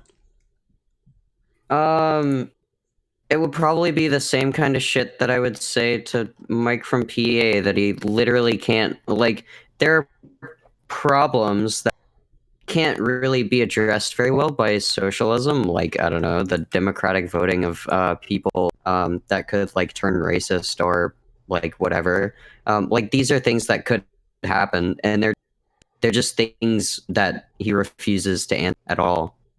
Like, he'll run away from the point every single time he's asked, which, like, bothers me. Sure, I don't know if I don't say. I guess when I think of spineless, I normally apply spineless to like stuff where it's like I guess like talking shit behind someone's back, and then when they appear, you run away. That would be like the thing I would think of as a spineless. I would say sure. more than anything. That was if everything I said. I've said that's probably more just like the Serfs and the Mike from PA just don't have that as a thing that they can think of as like they just don't have an answer to that question. I think would be the thing there. So I think I concede to maybe saying that they just don't have the logical position to refute that, I guess, but I don't know. Yeah, like, I just generally don't think that they're good at arguing. Sure. I don't think that, like, almost anyone on that's, like, legitimately lefty. I think Vosh is good at arguing, but he's, like, not allowed on Twitch, and people get banned if they stream. So, well, that sucks. First things first. Ouch. Hurt my feelings. Why don't you? Fine. Whatever, I guess. Just walk on in there and just shit all over me. Whatever. Don't mind me. I mean, if you like Vosh, I've got the Vosh seal of recommendation. I've got the Vosh seal that I'm good at arguing, so I guess. Oh, okay. That was from our conversation. I mean, a week ago or some shit. But yeah, like the racism one is one I thought about before because it's quite a hard one to argue with. I think normally my thing with that would boil down to that the racism issue would have to be would be a societal based societally addressed issue, much the same way that I think it's a societally addressed issue in capitalism as well. Capitalism can to a degree say capitalism can try its best to certain capitalist societies can try their best to put blockers on it with regards to like I guess like you can not go and pay for a company that's racist in your eyes, but at the end of the day that only relies on the fact that society thinks that racism is bad, right? Yeah. If you're in a capitalist society that thinks racism is fine, then nobody would everyone would be okay with that kind of thing, right? Like how would capitalism do that kind of thing as well, right? It would need to be society addressed rather than like a economically situationally addressed. Well, I think we deal with it now, right? We have in the US we have things like protected classes and things like that. So, but so that boils down. Yeah, what kind of? I guess it also kind of comes down to what kind of socialism you're talking, right? Like I like Mike from PA and Surfs are both have different versions of socialism to the one that I would advocate for. So I have no they would idea come what from a different versions they're on. position. I don't think they fully. I would say Lance is predominantly a Demsoc, I think, from what I've seen. It looks Demsoc mostly. And Mike, I think, is just left-leaning liberal. I think. I think he'd get Here's quite a lot of- offended if you said that to him, calling him a Well, liberal. like, okay, I've seen he has all the tanks. Sure, he's got the fucking central committee, but I don't see. I've most of his policies I've seen haven't been very left, really. Like they seem to be like mostly like he's like a Bernie bro kind of thing, right? Like a Bernie bro. Yeah, I think he's down for redistribution of wealth. I think I've heard him say that. But redistribution is like such like a vague thing as well, right? I mean, Yeah, people can use redistribution when they just mean like a Warren 2-cent tax is redistribution of wealth, Yeah. technically speaking. So it's like I don't know, like as I said, like there's a lot of things, and I normally find quite often when I go into debates with like people where they're like thinking about debating lefties, they normally like have this mindset of like other lefties, which is like I try to be like you're not here, I'm not arguing for their positions, I'm arguing for my own positions. I can't argue for what Mike thinks or what anybody else thinks, right? Like because Yeah. I don't know how they get to where they get to. I know how I get to where I get to. But yeah, I think Yeah, sure. if you haven't checked her out either, like Cyberwitch Lexi's honestly pretty good as like a leftist debater. I know she was on one of the Big Brain podcasts, one of the recent ones. About the I've sounds like seen a- her on. Yeah, The- as far as like transmedicalism. yeah. We have like there are definitively like left leaning like people out there who are very good, who are good at debating and are good at like doing the logical argumentation and stuff. It's just that quite often they don't get like they're just not big enough to get noticed, I guess, or like they don't get like massive notice kind of thing, which is like the big issue. I mean, and I don't think that like I don't know. I don't think that like the left at this point with like the public figures that are big has like a hard argumentation person, right? Destiny is like sort on of Twitch, the hard argumentation, like logic person. Yeah, especially on Twitch. Like you could make that argument for Vosh if we're extending it to YouTube. I was gonna if this is YouTube, I'd say there's people on YouTube who are doing it quite efficiently, but YouTube is different because it's got videos. It's not so much like Sargon's very back and good. forth debate. Sargon is a great position for the left. He makes the best possible positions to push people left. It's impressive. Sargon is he's actually one of the leaders in getting people away from the alt-right pipeline. He contributes so much. When to he the left revealed side. that Richard Spencer is actually a progressive, I bought into everything. It was amazing. I was so enlightened. I saw everything for like what it actually is now.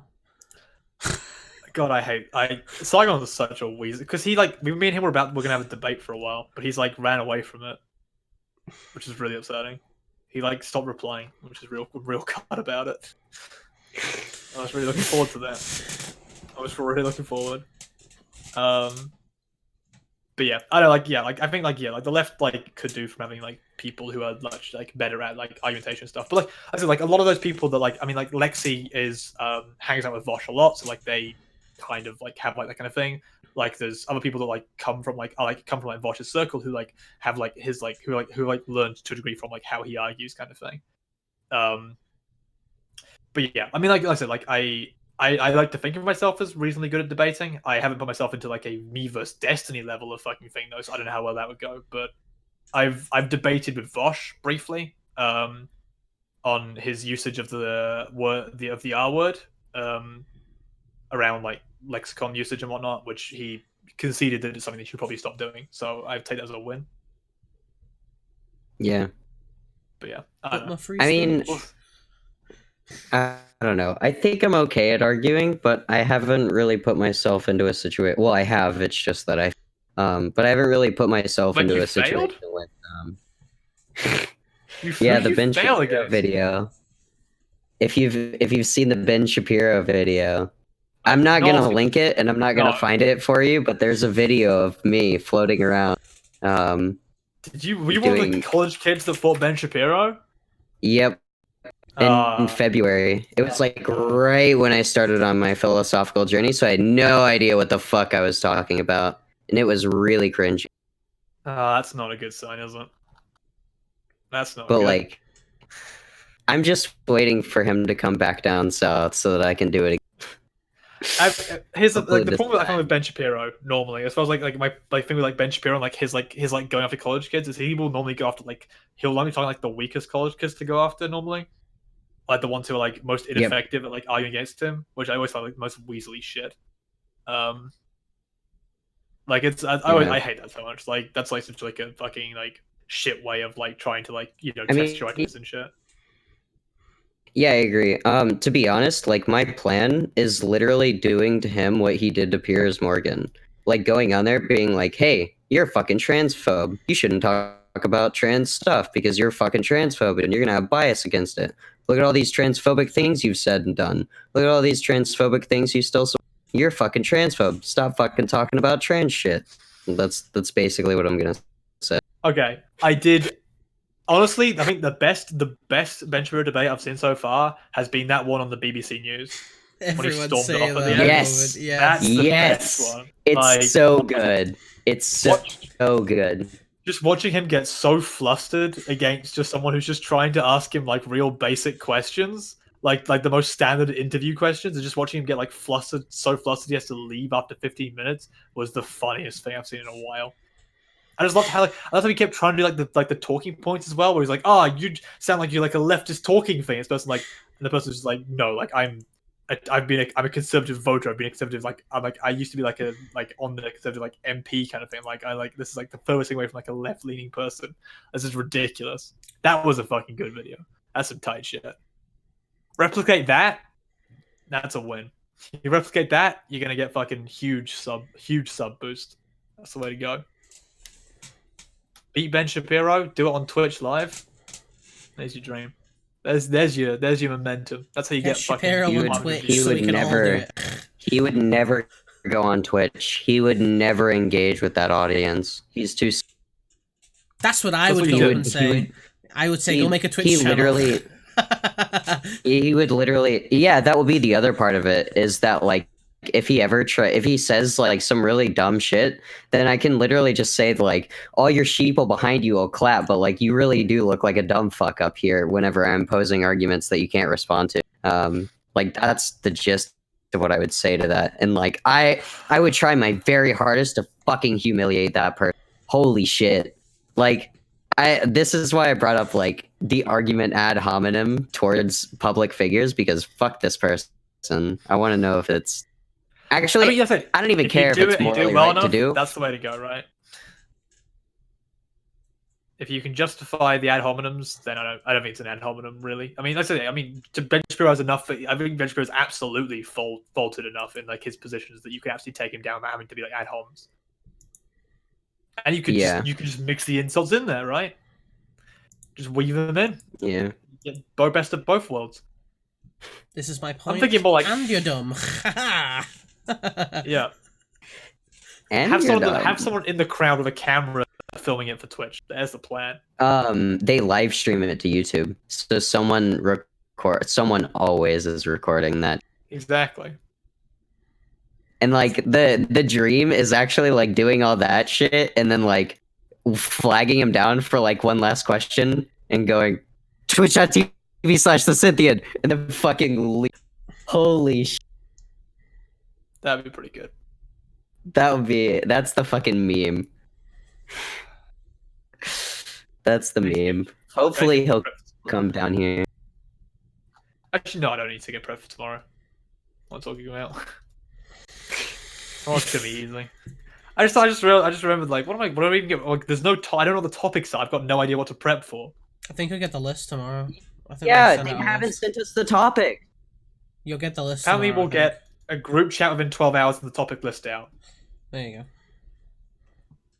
I thought like when like the person who was booking it for me was saying like, oh, like I like asked like, hey, are we also good for like aggression and attacks? And they were like, yeah, I guess. And I'm like, okay, cool. Like I'm not a chill debater. When I go debating, I go in on people. Like hell yeah. That's why I like suck on like lefty debates, because like I don't feel like mean enough to go in on lefties normally. So I normally don't go in as hard. Fuck it. Which is why like I don't like sit back a little bit. I hate talking to most lefties. I feel like it gets down to a circular argument and then they won't admit it's circular. Well, you're talking to Lefty right now. I like this system because it does good stuff. Well, why does it do good stuff?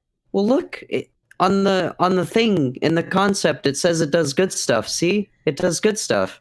Yeah, but like, how's that good? Yeah, okay. I don't know. Just seems like you've been talking to some weak lefties. I agree. Neo-lib shill. Pretty much. Fucking shots fired. This is where the drama starts. This is where the drama starts. I'm making a hit piece on YouTube. It's gonna be my second YouTube video, okay? I welcome the hit. You know what? If you're gonna do a hit piece, my thing would be go and do the Mauler objectivity video, because I fuck up a little bit there, not gonna lie. I screw up a little bit about objectivity and objective truth, you know? I do what I call an average-ish job, maybe below average.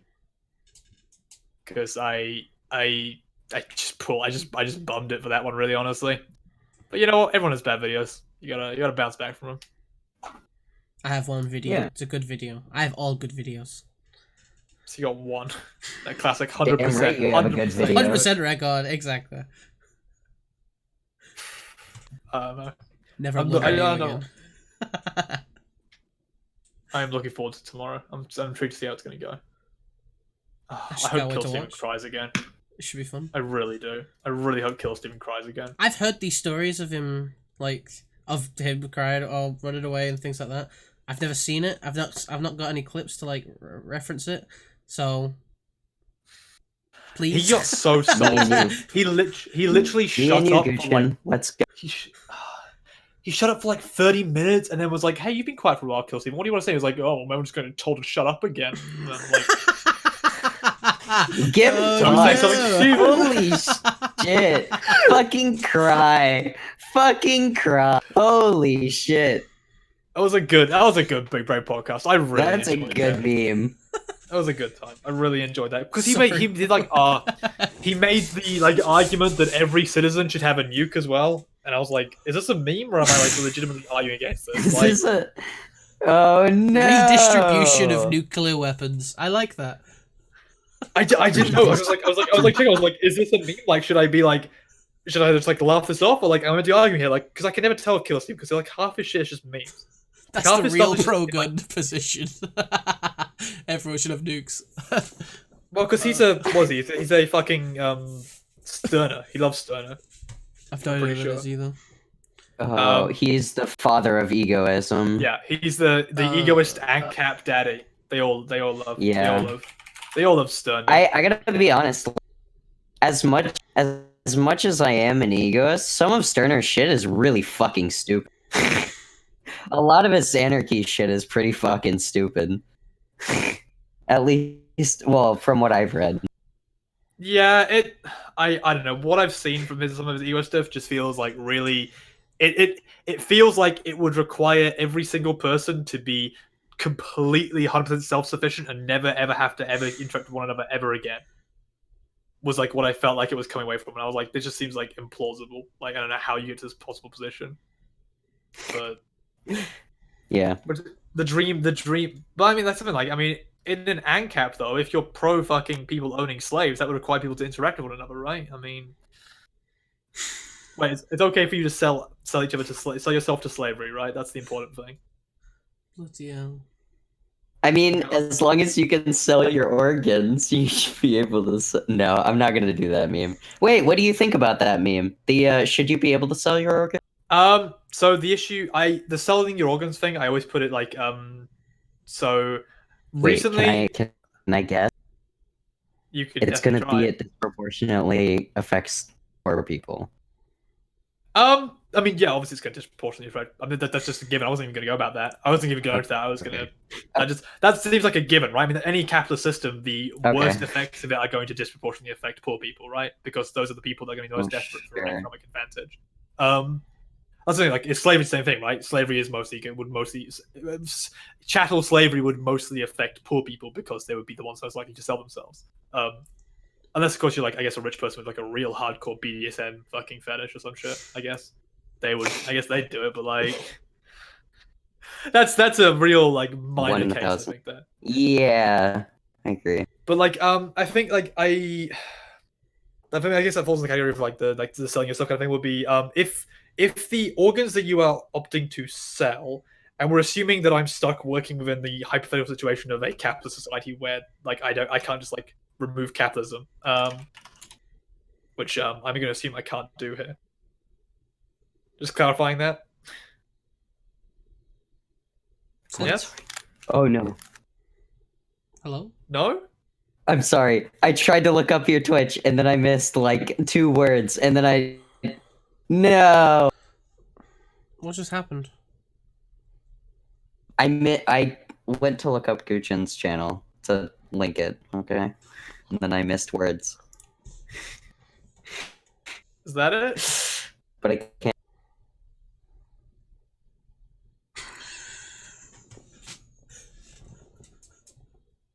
What the fuck is going on?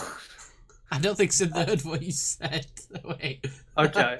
No, I didn't. Okay, so I want to check. Like, I am stuck working in the in this system that like I can't I'm stuck working with the capitalist framework for this hypothetical. Sure. Okay, I just want to check because that's like I was like if I could remove the capitalist framework, I think I'd be able to fix the problem a little bit differently, right?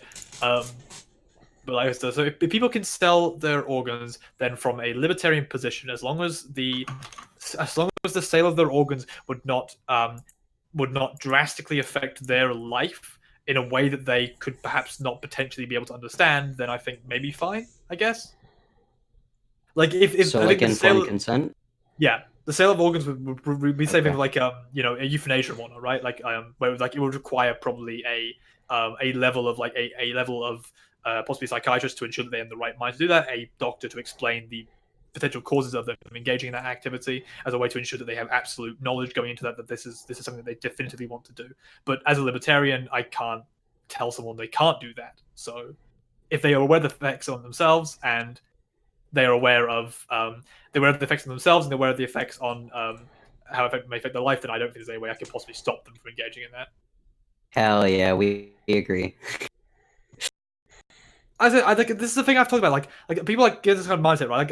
Like this is the thing. Like most people I know are so fucking used to talking like left wing, like non like libertarian socialists, right? Like libertarian socialists are going to agree with most libertarians on a lot of things because they have the libertarian value as like a predominant one, right? Like I value people's freedoms most like overall mostly. It's just I think that like there should be. I just think the economic model of like capitalism doesn't allow for those freedoms to exist as well as it could. Is the big thing I get to mostly that. I think I have the opposite argument where I don't know. Maybe it's wrong that I think that those freedoms are like done, but I also think that there's like a certain level of I don't know. There's like a certain level of freedom that you achieve in capitalism that or there's a certain self-sense that you can achieve with capitalism that you might not necessarily be able to achieve with socialism. That like actually making your way through the system, no matter how hard it may be, and like that in and of itself is like a very, very good feeling and like a respected feeling. And maybe that doesn't like outweigh capitalism being like more disproportionately affected towards like poor people and shit like that. But like generally that like being able to like work for the things that you then is like a very large value of mine. And like there are some communists that have talked to me that have been like, well, if you do like this work, then like you'll get compensated for it. And like maybe I don't know if it would be as much as in the capitalist system though, or it certainly wouldn't, because because it's like the main argument would be that it's redistributed, or that it's not redistributed, and that it's distributed unfairly. Yeah, I think the inherent problem. I think the problems I can see already with that kind of thing there would be. I guess it would depend, obviously, what sort of like society, what socialist society we're arguing for in a day, right? I mean, yeah, I'm talking like what kind of version you're taking about? Because I mean, I guess like if you're talking like to people who like anarcho-agrarians or whatnot, or agrarian socialists. Most of that's like farm-based communes and whatnot. So like you stuck mostly doing farm work and whatnot. Whereas I think I take more of a I guess it'd be like as dumb as it fucking sounds, like techno anarcho communes, where I recognize that the advance of technology and the advance of like that kind of thing do open up a whole potential world of like of changes to the way that we would operate within a system. In that like my as far as like a if I had to like work towards a utopian system, it would be one similar to like I guess like the one in like Star Trek or something, right? Where it's like no one that most of our stuff is taken care for us by robotic or automated laborers, effectively. That to the degree that most people have access to all basic human rights are guaranteed effectively because there is no human requirement to work for those kind of things would be the ideal situation, I guess, as far as that goes. Because that would leave it. Yeah. And then that sense of self, I think, would mostly come from engagement in hobbies and stuff, right? So like I think hobbies would become like the thing that like people would be putting most of their effort into in that kind of like society, right? Like a hobby would be something that you can put a lot of dedication and work into to getting good at. And the reason for getting good at it would not be because you're getting good at it so you can get economic benefit out of it at some point, but because you want to do that, or you enjoy doing that would be the main reason for doing that, I think. Which I think a lot of people do anyway with hobbies. A hobby, inherently a hobby, is something that you do regardless of the economic benefit of it. I think that'd be like that'd be the way I'd think of like it would open up more opportunity, I think, for that kind of thing. But I was assuming at this point Destiny would jump in and fucking say utopian socialism, put back in the box, and I'd be like, fair enough, right? But like, at that point, then I guess we would say that we would have a society structure in a way that it allows people to effectively. Yes, you would have to do some work to ensure that other people can, your community can survive, your anarcho commune can survive. But outside of that, then the sense of self would come from engaging in communities with one another and also engaging in the hobbies that you'd be able to access, right? From, I assume, like, regardless of what this hobby, I guess that's what hobbies are, I suppose, to a degree.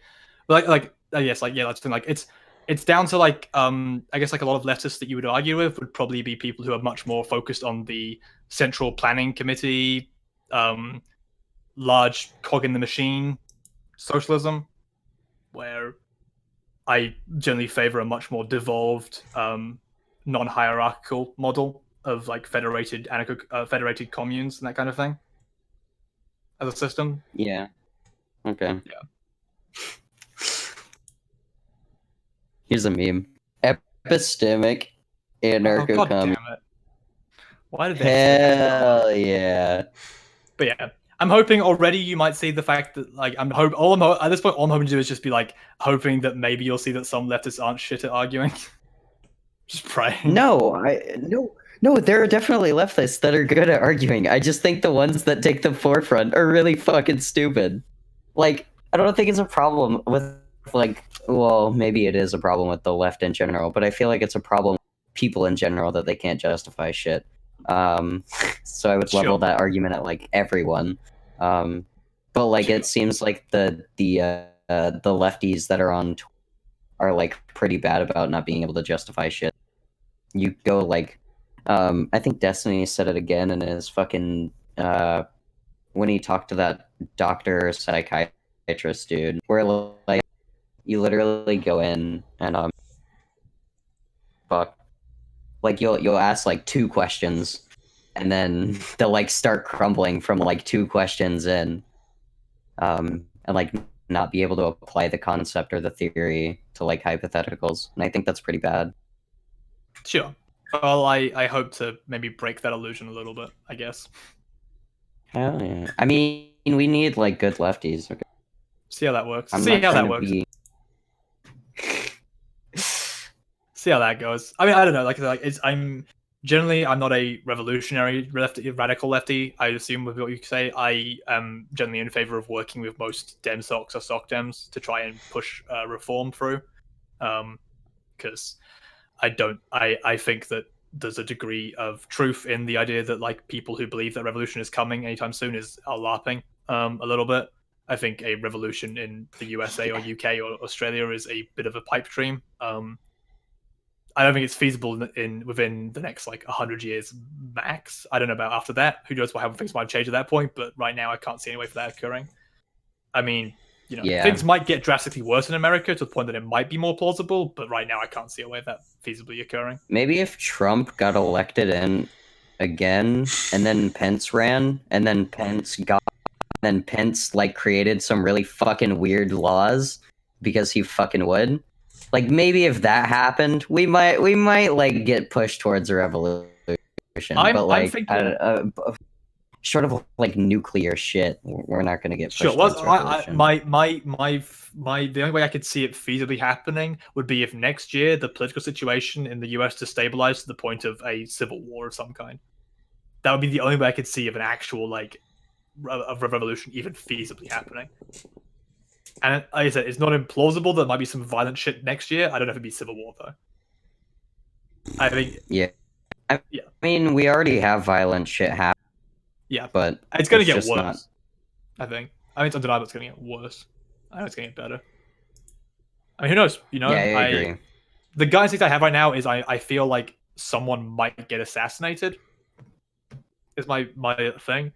There's a lot of very angry people with a lot of guns, and a lot of people that they've been targeted at by the media and their parties. Yeah. And I'm don't know. honestly I think surprised that, no like- one's shot at Trump. I really am. Yeah, I don't know. Seems like the most assassinatable fucking president so far, or like so far even. Yeah, he's done some really well. Never. Fucking Abe Lincoln deserves that spot. He literally like went against the wishes most of like half of a assassinatable nation.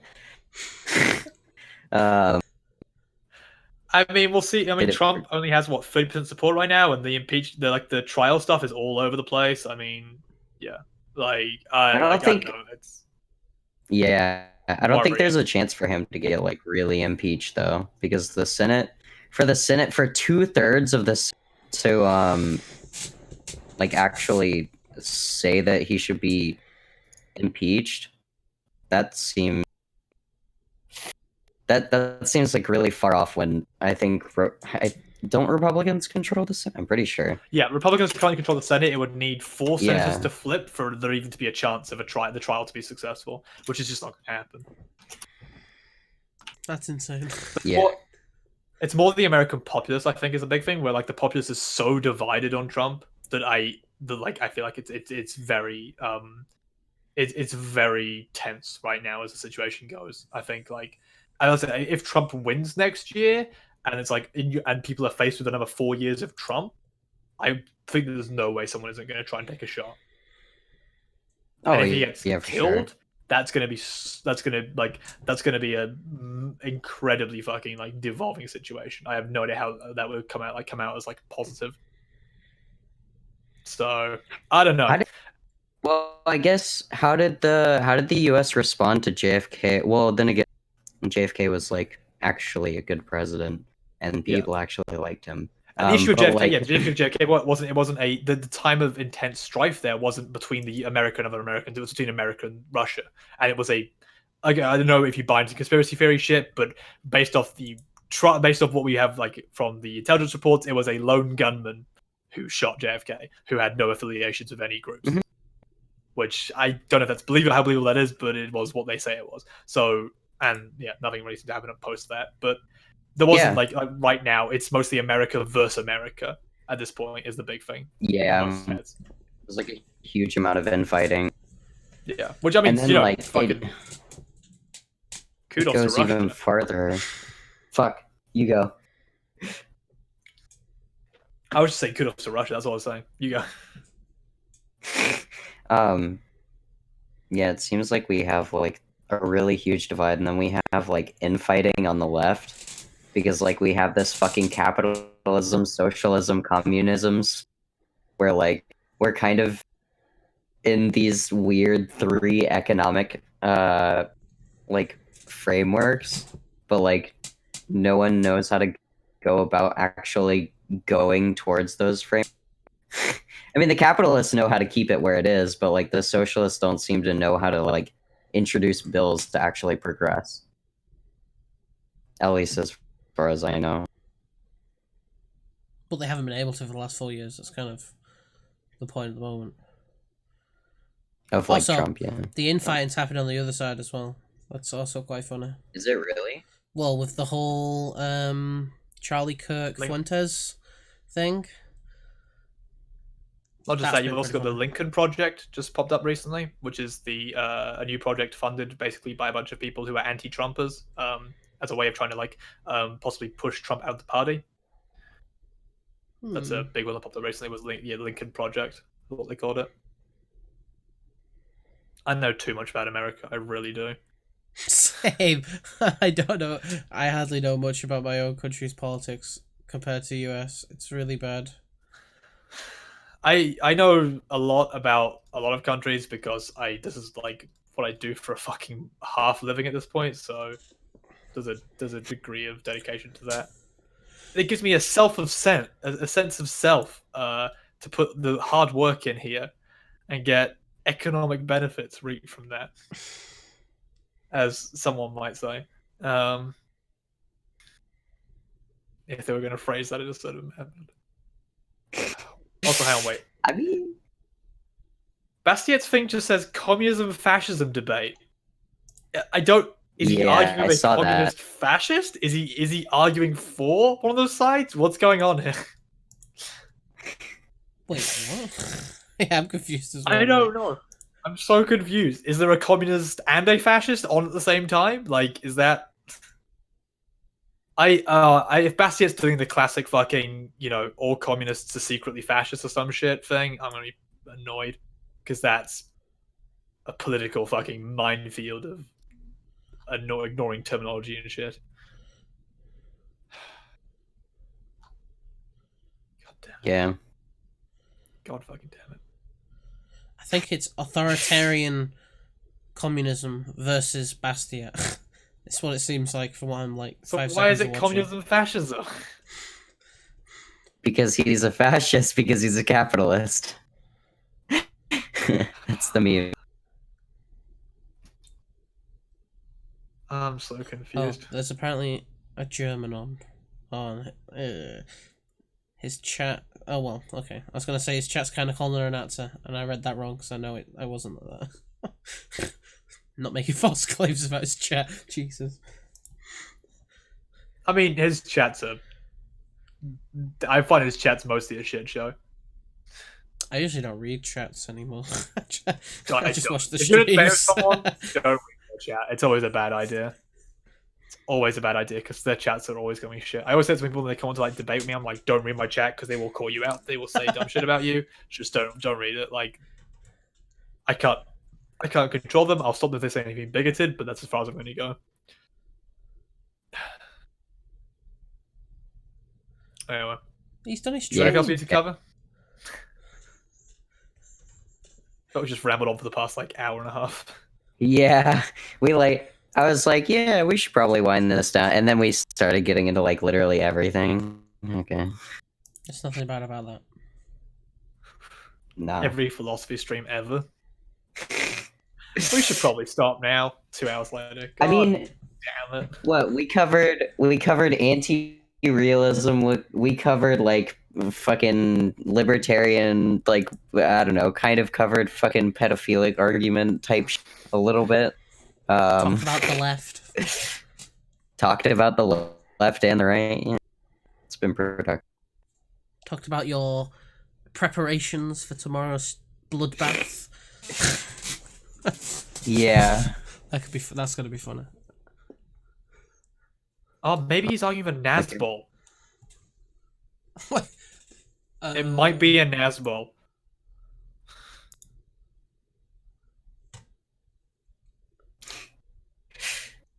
Who knows? I'm very confused at this point. Okay. All right. Well, I'll be Anyways, seeing you tomorrow. yes, definitely. I'll see you tomorrow. It's good having you on. Shout yourself out. I'll link you in chat. I don't do shoutouts. Never do. Oh, okay. Never will.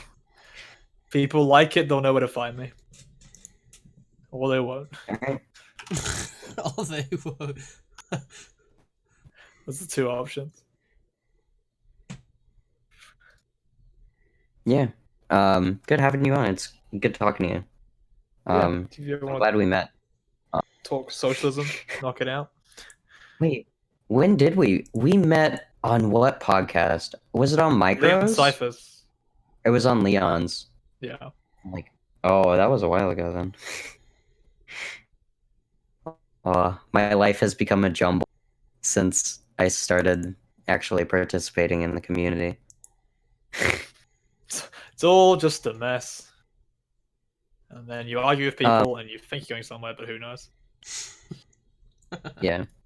Anyways, yeah, thanks for being on. Thanks for talking philosophy. I know that you hate like epistemic conversations and shit like that. So thanks for humoring. Alright. Anyways. End of the podcast. If you enjoyed the stream, consider giving me a follow. I do politics, philosophy stuff. Simon's new at streaming, I and tried who to knows stream. what he's gonna stream. Gutian does like politics, philosophy stuff on, has a big YouTube channel, or a bigger YouTube channel. Follow all of us, okay? Shut up. Alright. I'll find it. Oh god. It's just something. I'm pretty sure it's just Gutian. I don't mean. Gosh, it's that hard to find. It doesn't have the link, but yeah, posted your channel in chat. Anyways, follow these people. They're good people. They're smart people. Not everyone on the left is dumb at arguing. Only you said that. Yeah, put that on a little plaque. That's going up. Put it on the wall. Someone's gonna send that clip to Mark, and he's gonna be like, Anyways, hope you all enjoyed the stream. Hope it was a fun podcast. See you next time. Bye. Bye.